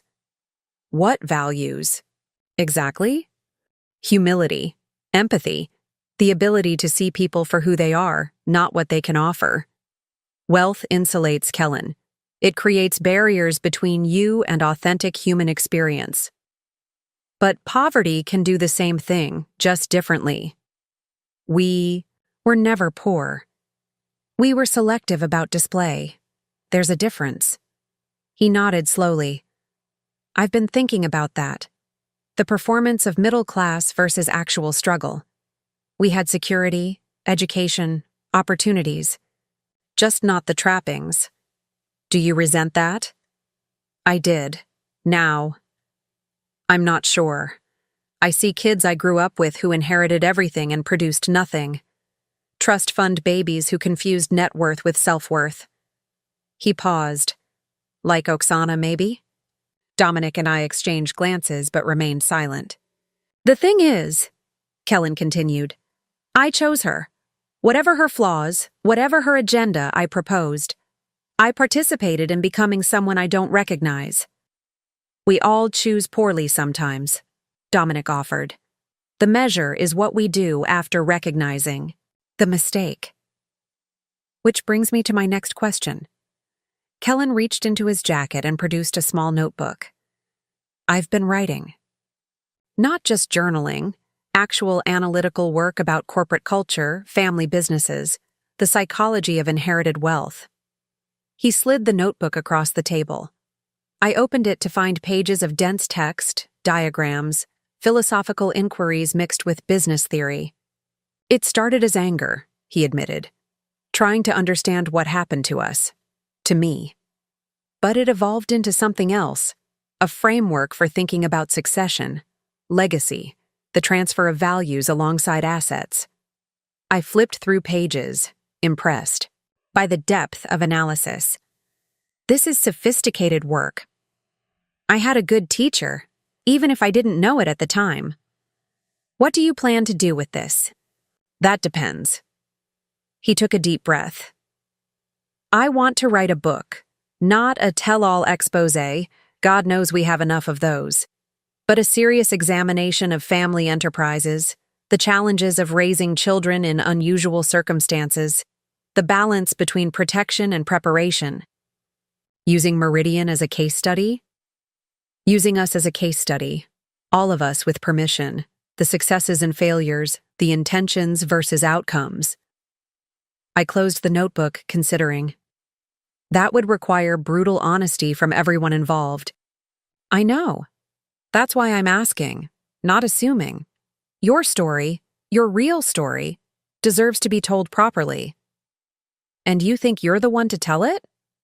I think I'm the only one who can tell it from all angles. The insider who didn't know he was inside. The heir who rejected his inheritance. The son who had to lose his mother to find her. Dominic reached for my hand under the table. What would you need from us? Interviews, documents, the raw truth about decisions made and roads not taken. Maybe even collaboration on certain chapters. And Meridian's secrets? Only what's relevant to the themes. I'm not interested in exposing competitive intelligence or undermining the company. This is about family dynamics in high-stakes environments, not corporate espionage. I studied my son's face, seeing echoes of the boy who once spent entire weekends building elaborate Lego cities, planning every detail with methodical care. You're serious about this. More serious than I've been about anything in years, maybe ever. What about your position at Meridian, the resignation letter? That's the other thing I wanted to discuss. He straightened in his chair. I don't want to come back as Director of Innovation. That role belongs to someone who didn't get there through connections, acknowledged or otherwise. But I'd like to propose a different role, something that bridges my analytical work with Meridian's future, a position focused on organizational culture, succession planning, preparing the next generation of leadership. You want to help other family businesses avoid our mistakes? I want to help them navigate the complexities we faced. Every family. Enterprise deals with these issues: the founder's dilemma, the burden of legacy, the challenge of raising grounded children in extraordinary circumstances. I looked at Dominic, who nodded slightly.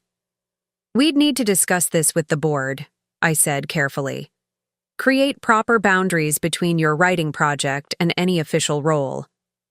Of course, full transparency, ethical walls, whatever's necessary." "And Oksana?" His jaw tightened slightly. "The divorce will be final in 6 months. Her lawyers are getting creative, but the prenup is solid. She'll get a settlement that's more than fair, considering she contributed nothing but chaos to our marriage. Bitter? Realistic. She made choices and so did I. But dwelling on bitterness would just poison whatever I'm trying to build next." He paused, then added with a wry smile, "Besides, watching her try to explain her therapeutic recovery with Chandler to the society pages is entertainment enough." "You've been following the gossip columns?" Dominic asked, amused. "Uncle, Stephen has a surprisingly thorough grasp of Denver social media. He sends me the highlights, or lowlights, depending on perspective." I couldn't help but laugh. Stephen reads society pages? Apparently, it's research for his next philosophy paper on performed identity in digital spaces. But I think he just enjoys the drama. The tension that had haunted our family for months began to dissolve in shared amusement. This felt like us again, the family that could find humor even in complicated circumstances. After dinner, we moved to the living room with coffee and the apple tart Kellen had brought from his favorite bakery. He pulled out a tablet, showing us preliminary outlines for his book. "I want to structure it as a journey," he explained, swiping through diagrams. "Not just mine, but the archetypal journey of inheritor children in complex family enterprises. The phases of ignorance, discovery, rebellion, integration." "You're in the integration phase now?" "Trying to be.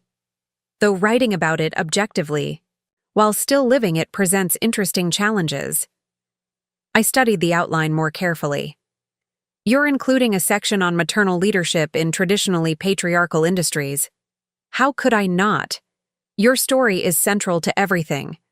A woman building an empire while pretending to be ordinary, specifically to protect her child from the corruption of extraordinary privilege. It's like a modern mythology." "Careful," Dominic warned good-naturedly. "Your mother's ego is healthy. Enough without mythological comparisons." "I survived 3 hostile takeover attempts while pregnant," I shot back. "I've earned a little mythology." Kellen's tablet chimed with an incoming message. His expression shifted as he read it, darkening slightly. "Problem?" Dominic asked. "Oksana. She's threatening to write her own book if I don't include her perspective in mine." "Of course she is," I muttered. "She's calling it Married to the Machine, My Life Inside a Corporate Dynasty's Web." Dominic snorted. "Subtle." She also mentions having intimate knowledge of Meridian's inner workings that shareholders might find interesting. The last traces of humor evaporated from the room. I sat forward, CEO mode engaging automatically. What could she possibly know? You were always careful about proprietary information. Nothing substantial. But she might have overheard conversations, seen documents I brought home during late-night work sessions. The danger isn't what she actually knows. It's what she might spin from fragments and conjecture. "Coupled with enough personal details to seem credible," Dominic added. "Exactly." Kellen closed his tablet with apparent frustration. "She's trying to force her way into my project or create enough noise to overshadow it." "Neither will happen," I said firmly. "Her narrative has no foundation. Let her embarrass herself trying to monetize a failed marriage." "You're not concerned about potential revelations?" "Kellen, I spent 3 decades compartmentalizing information across 17 shell companies while raising you and running a multinational corporation. If Oksana had anything concrete, she'd have used it in the divorce proceedings." He nodded slowly. You're right. This is just another manipulation attempt. The question is whether you'll let it derail your own work. No, he said with sudden conviction. I'm done letting her control my choices. The book moves forward as planned. Later that evening, as Kellen prepared to leave, he paused at the door with an odd expression. Mom, can I ask you something strange?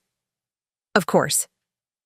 That summer when I was 12, in the garage, were you really working on neural mapping algorithms, or were you actually reorganizing Dad's tools? The question caught me off guard. Both, actually. I developed a system for optimizing tool placement based on frequency of use and ergonomic efficiency. The mathematical principles were surprisingly similar to synaptic pathway optimization. Kellen stared at me for a moment, then burst out laughing. The first genuine, unguarded laugh I'd heard from him in years.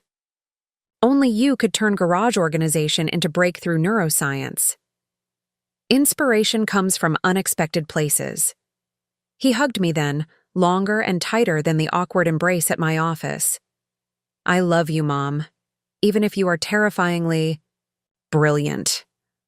I love you too, even if you did marry a social terrorist.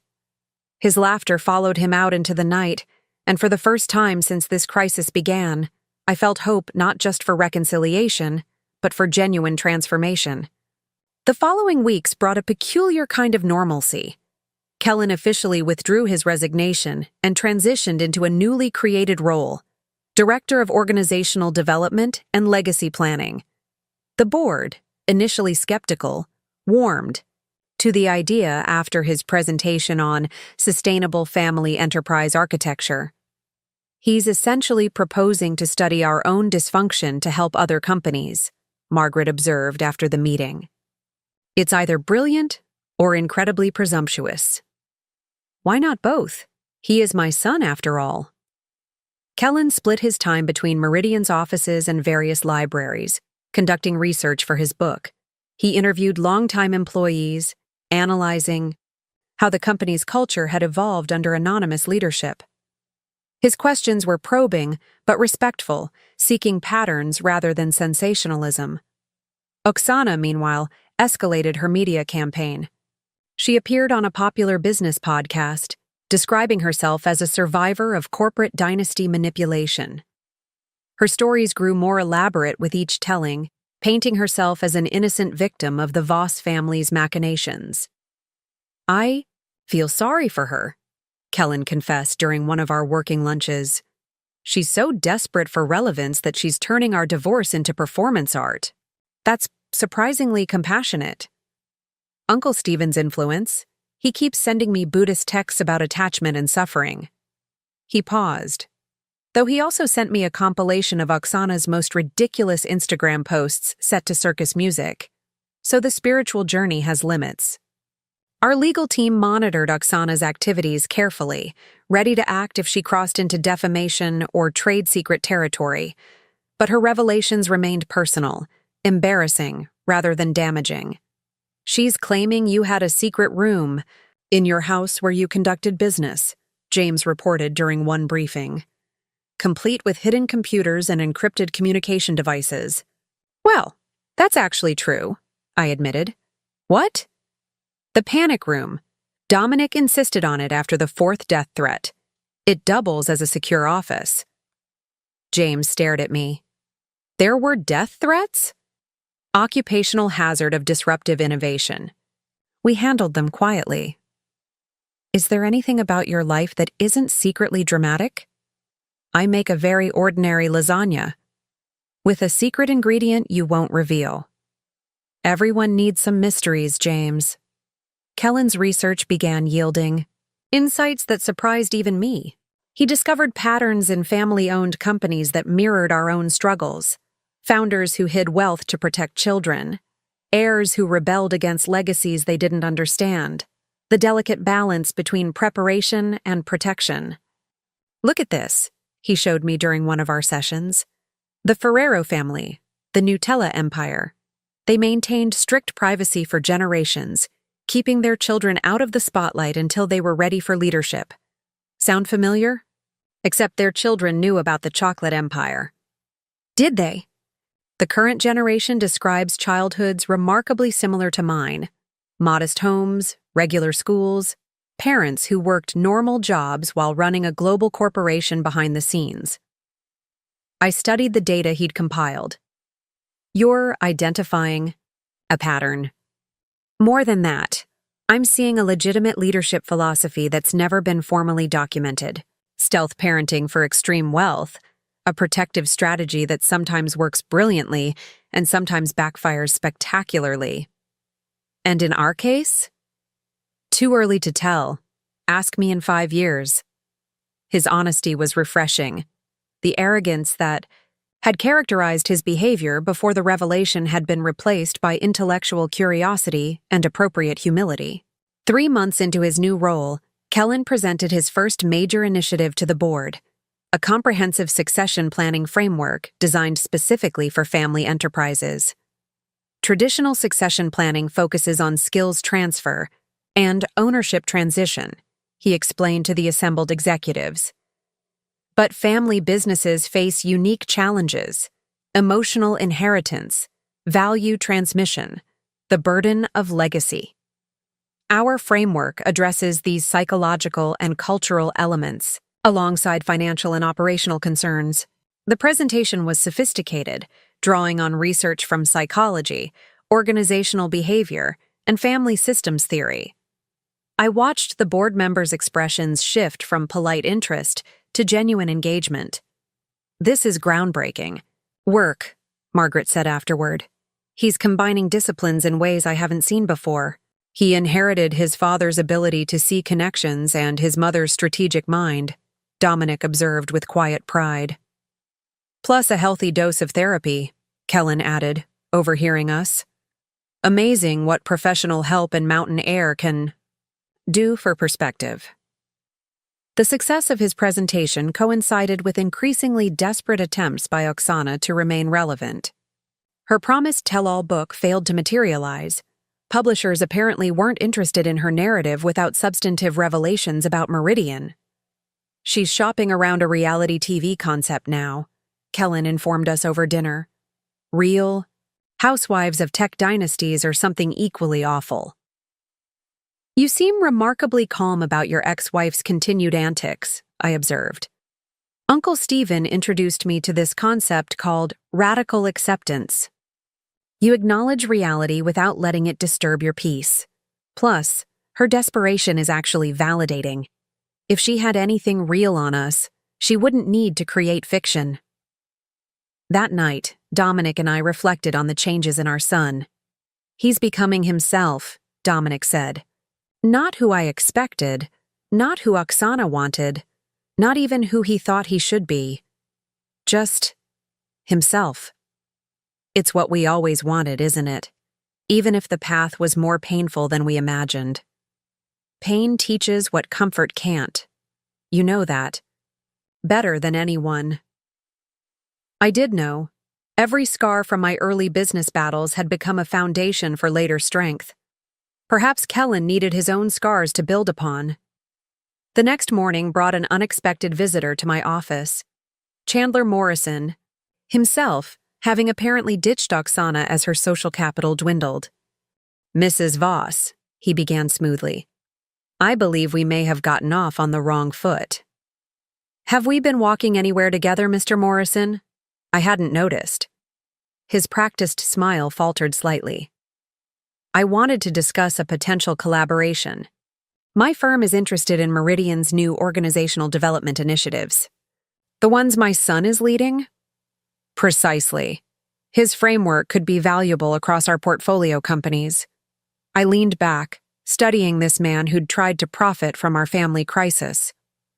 What happened to your alliance with Oksana? That was a miscalculation. I thought she had insights into Meridian's operations. Instead, she had complaints about gift budgets and vacation planning. And now you want access to legitimate intellectual property? I want to explore mutually beneficial partnerships. Mr. Morrison, let me be clear. You attempted to weaponize my family's personal difficulties for corporate gain. You dated my son's ex-wife while she was still legally married. You collaborated with Harrison Blackwood until betraying him for the SEC. Why would I consider any partnership with someone of such flexible ethics? His mask slipped entirely, revealing cold calculation beneath. Because I have information about your competitor's neural interface projects that could accelerate your development timeline by 2 years. Are you offering to sell trade secrets? I'm offering strategic intelligence. I pressed a button on my desk. James, please join us, and bring security. Chandler's exit was less dignified than his entrance, escorted out by building security while James prepared documentation of his attempted corporate espionage. The vultures are getting desperate, James observed. Desperate people reveal their true nature. It's almost helpful. That evening I shared the incident with Kellen, expecting anger. Instead, he seemed thoughtful. A year ago, I might have admired Chandler's ruthlessness, seen it as smart business. And now? Now I see it as poverty, not financial, but spiritual. He's so focused on winning that he's lost sight of what's worth winning. That's a profound shift in perspective. Mountain air and Buddhist texts, he said with a smile. Plus, watching Oksana and Chandler operate made me realize something. They're not actually powerful. They're scared, constantly maneuvering because they have no solid ground to stand on.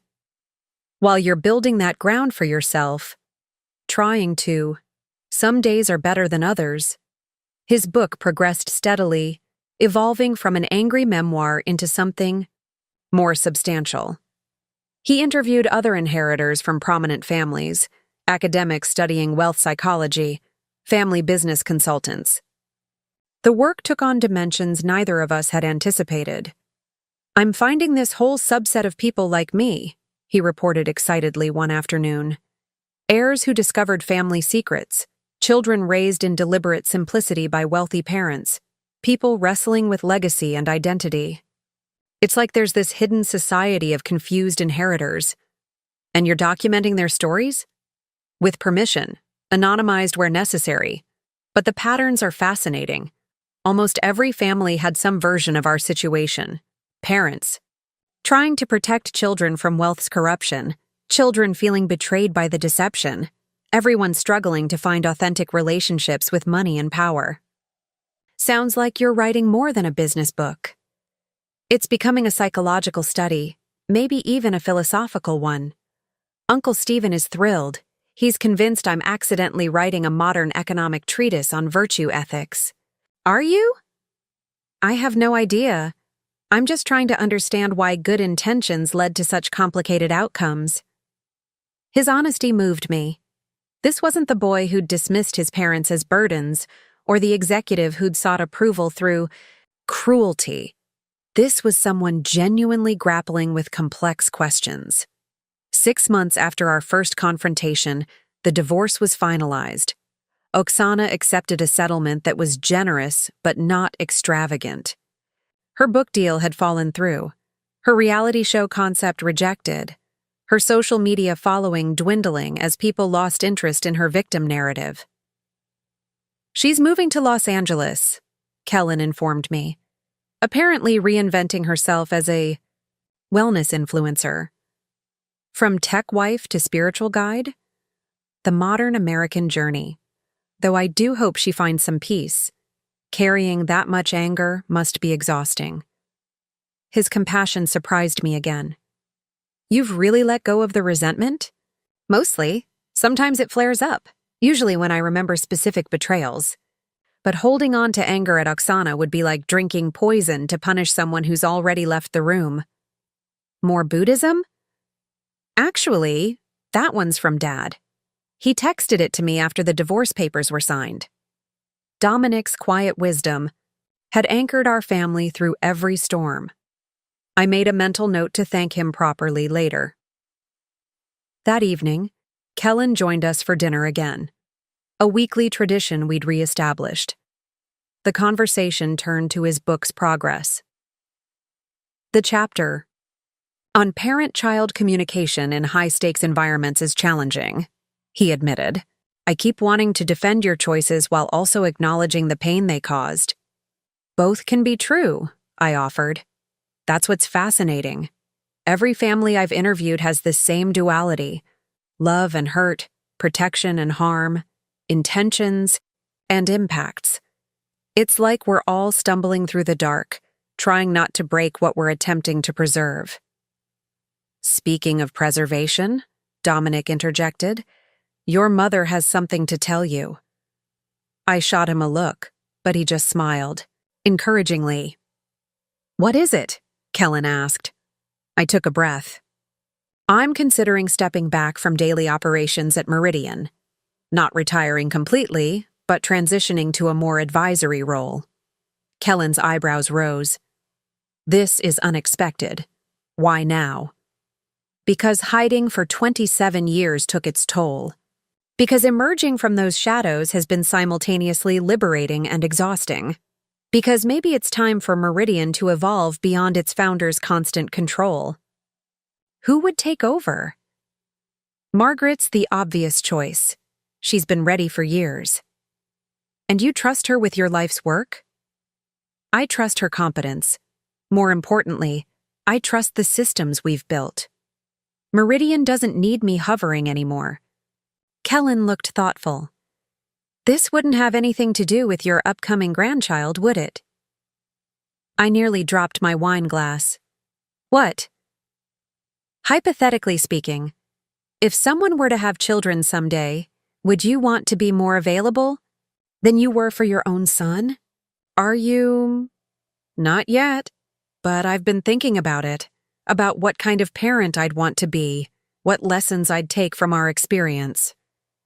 And what conclusions have you reached? That honesty matters more than protection, that children can handle more truth than we think, that maybe the best gift is showing them who we really are, flaws and all. I felt tears threatening. When did you become so wise? Mountain air, he said with a grin, and really good therapy. Later, as Dominic and I prepared for bed, I reflected on the journey we'd taken, from crisis to reconciliation, from secrets to truth, from a fractured family to something stronger than before.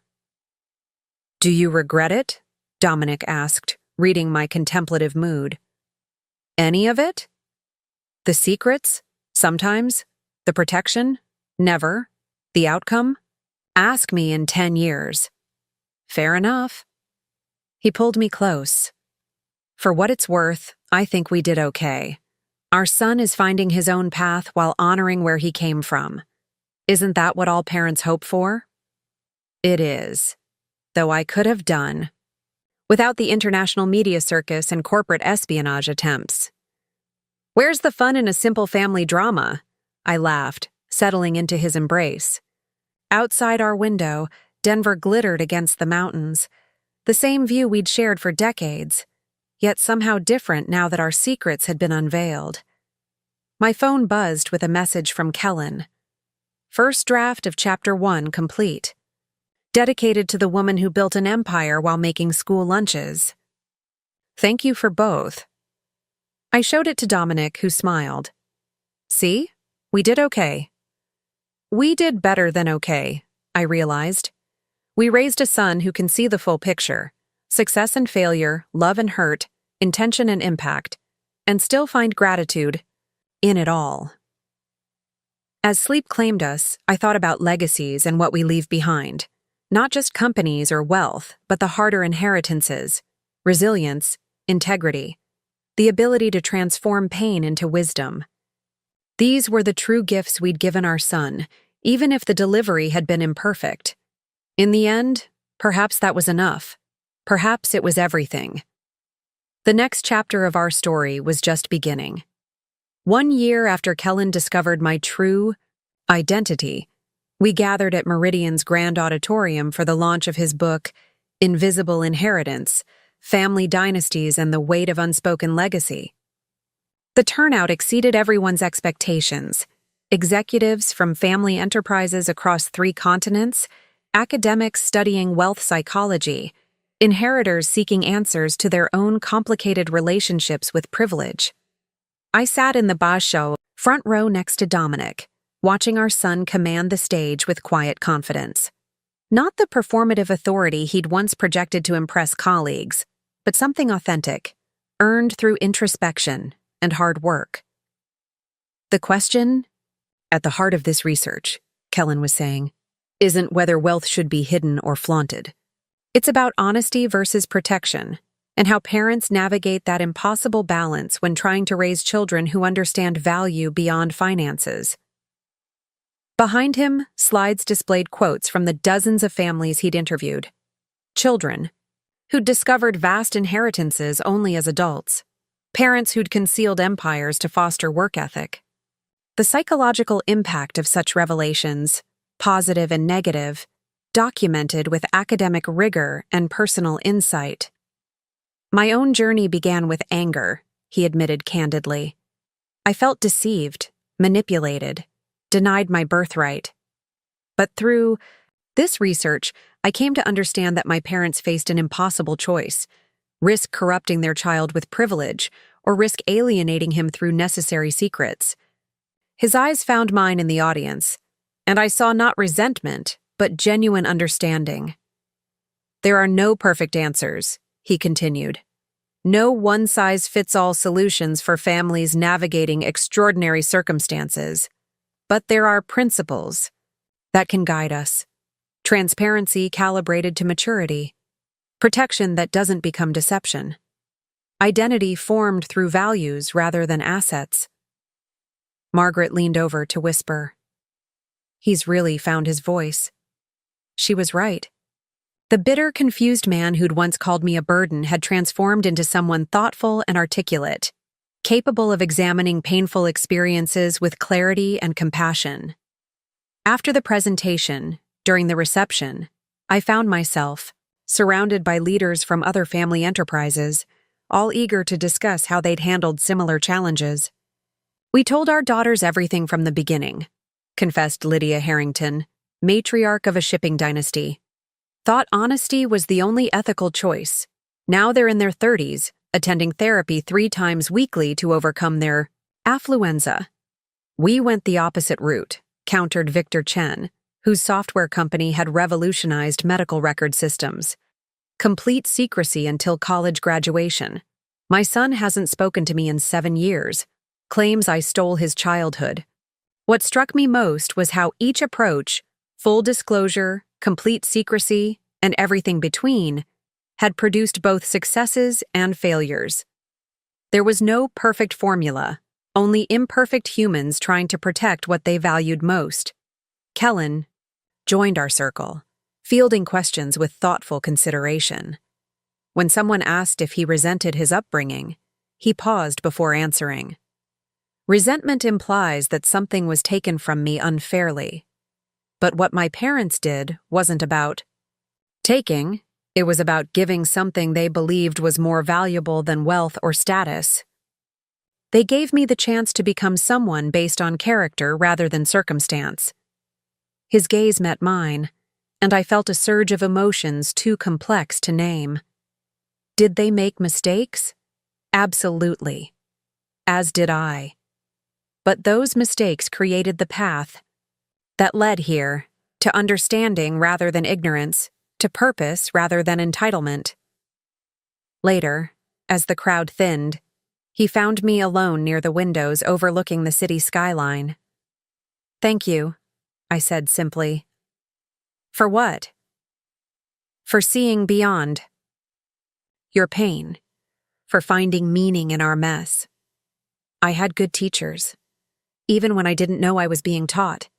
We stood in comfortable silence, watching Denver's lights flicker against the darkening mountains.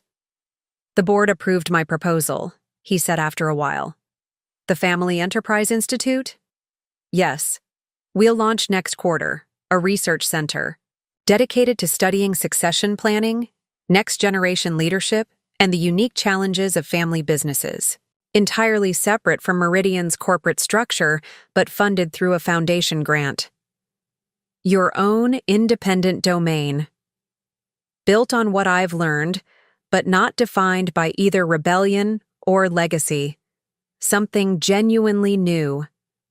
I studied my son's profile, seeing echoes of both Dominic and myself, yet something distinctly his own. "Have you told your father?" "Not yet. Wanted you to be the first to know, since technically you're both my mother and my largest investor." I laughed. "I prefer to think of it as being your earliest supporter, in all senses." The Institute represented Kellen's vision, a bridge between his corporate experience and his emerging identity as a thought leader. He would remain connected to Meridian but independent, forging his own path while honoring the foundations we'd built. "There's something else," he added, his expression shifting to something more personal. "I've been seeing someone." "Oh?" I kept my tone neutral, though interest sparked immediately. "Dr. Zara Ibrahim. She's a psychology professor specializing in family systems theory. We met during my research interviews." "The expert on intergenerational trauma?" He smiled. "Of course you've heard of her." "Yes, that's Zara. We've been taking things slowly, very slowly. She knows everything, about Meridian, about Oksana, about our family drama, no secrets this time." "And she wasn't intimidated by any of it?" "Actually, she called our situation a fascinating case study in well-intentioned dysfunction, then immediately apologized for the clinical assessment." I laughed. "I think I might like her already." "You will. She's brilliant, compassionate, and completely unimpressed by wealth or status. Challenges everything I say. It's exhausting and exhilarating." The way his face softened when he spoke of her told me everything I needed to know. This wasn't the superficial attraction he'd had with Oksana. This was something built on genuine connection and mutual respect. "When do we get to meet her?" "Sunday dinner, if that's not too soon." "Your father will be thrilled. He's been complaining that I don't cook for enough people anymore." The following Sunday, our modest townhouse in Copper Falls welcomed its newest guest. Dr. Zara Ibrahim arrived precisely on time, carrying a homemade baklava and a well-worn copy of Kellen's book filled with post-it notes and margin annotations. "Mrs. Voss," she greeted me with a firm handshake. "It's an honor to meet the architect of such a fascinating corporate structure. Your distributed ownership model has become a case study in my colleague's business ethics seminar. No air kisses or fake flattery, just genuine professional respect. Please, call me Evelyn, and the honor is mutual.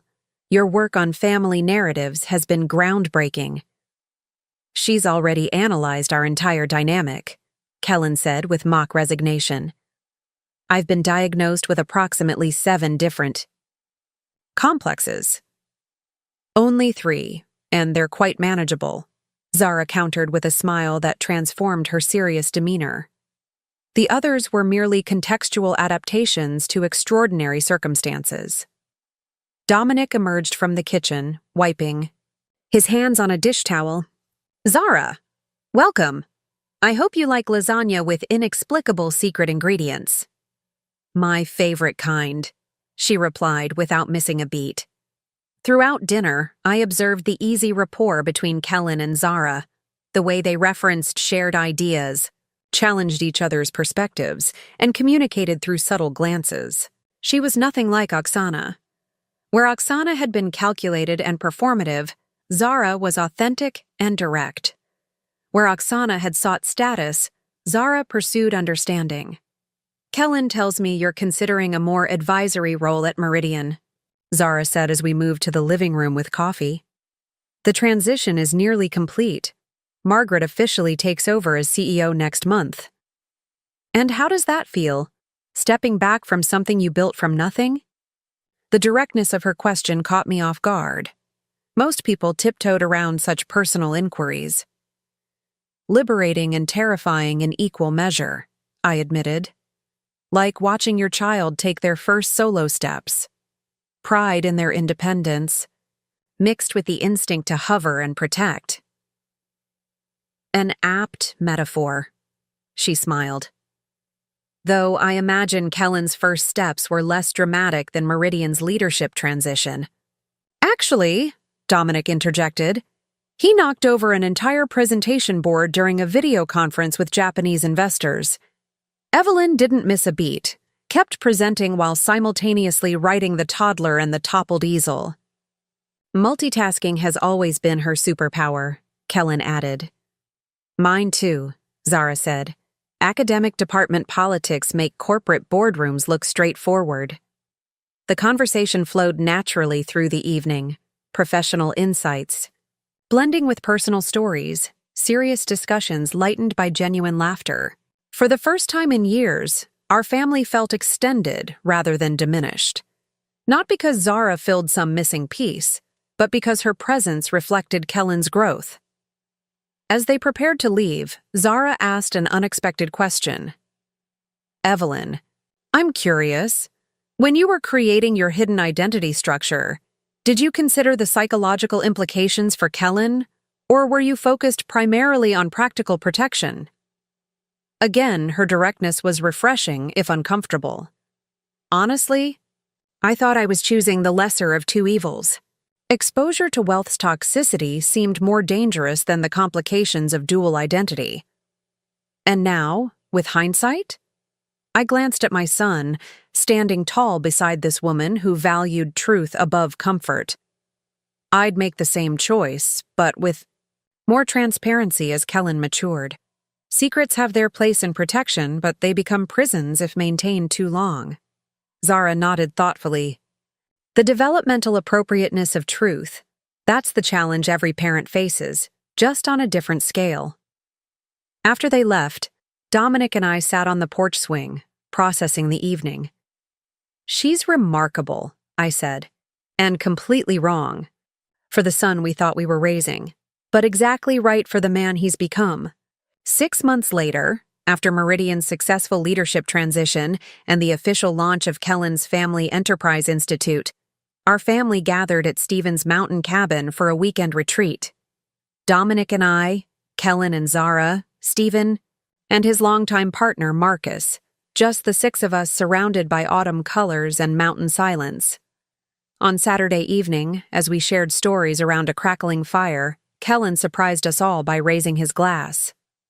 A toast, he began, to impossible choices and imperfect outcomes, to parents who tried to protect while preparing, and a son who had to get lost before finding his way.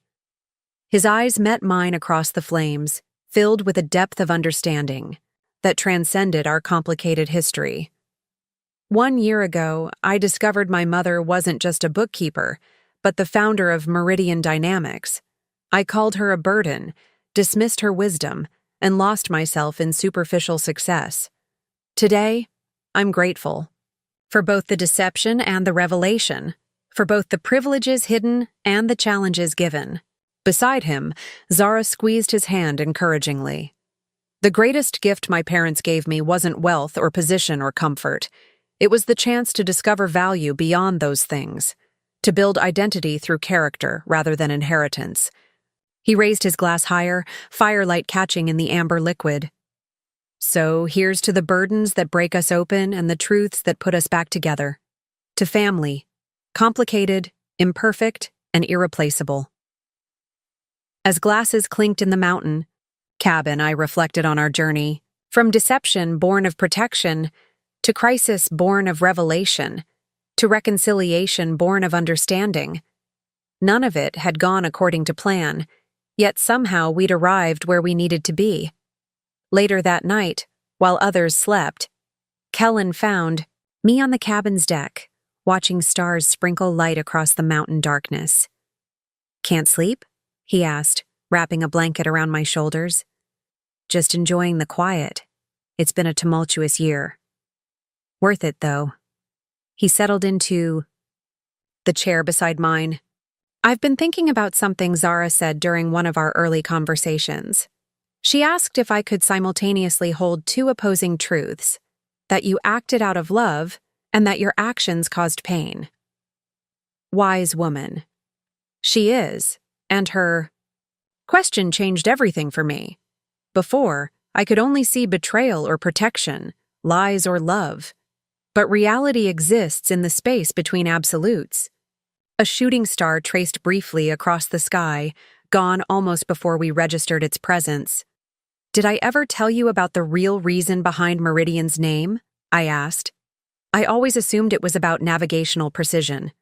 Finding true north. That's part of it. But meridians are also the pathways through which energy flows in traditional Chinese medicine. When they're blocked, illness follows. When they're open, healing happens. And our meridians were blocked by secrets and opened by truth, even when that truth was painful." He nodded slowly. "I get it now. Why you protected me the way you did. Why you built walls around our reality. And I understand why those walls had to fall. Why you needed to know the whole truth to become fully yourself." We sat in companionable silence, watching stars wheel slowly overhead. Not as CEO and employee, not as deceiver and deceived, but simply as mother and son, connected by something more enduring than secrets or success. "Mom? I never thanked you properly, not just for the material things, but for always trying to do what was right, even when it was impossible to know what right actually meant. That's parenthood in a nutshell. Doing your imperfect best with information you know is incomplete. Then you succeeded brilliantly." He smiled in the darkness. "Your imperfect best gave me the foundation for everything I'm building now." Morning found us all gathered around the cabin's rustic table, planning the day's hike. Kellen and Zara pored over trail maps, debating elevation gains with good-natured intensity. Dominic and Stephen argued cheerfully about optimal sandwich, construction for mountain excursions. Marcus photographed everything, documenting ordinary moments with artistic precision. Watching them, I felt something settle within me.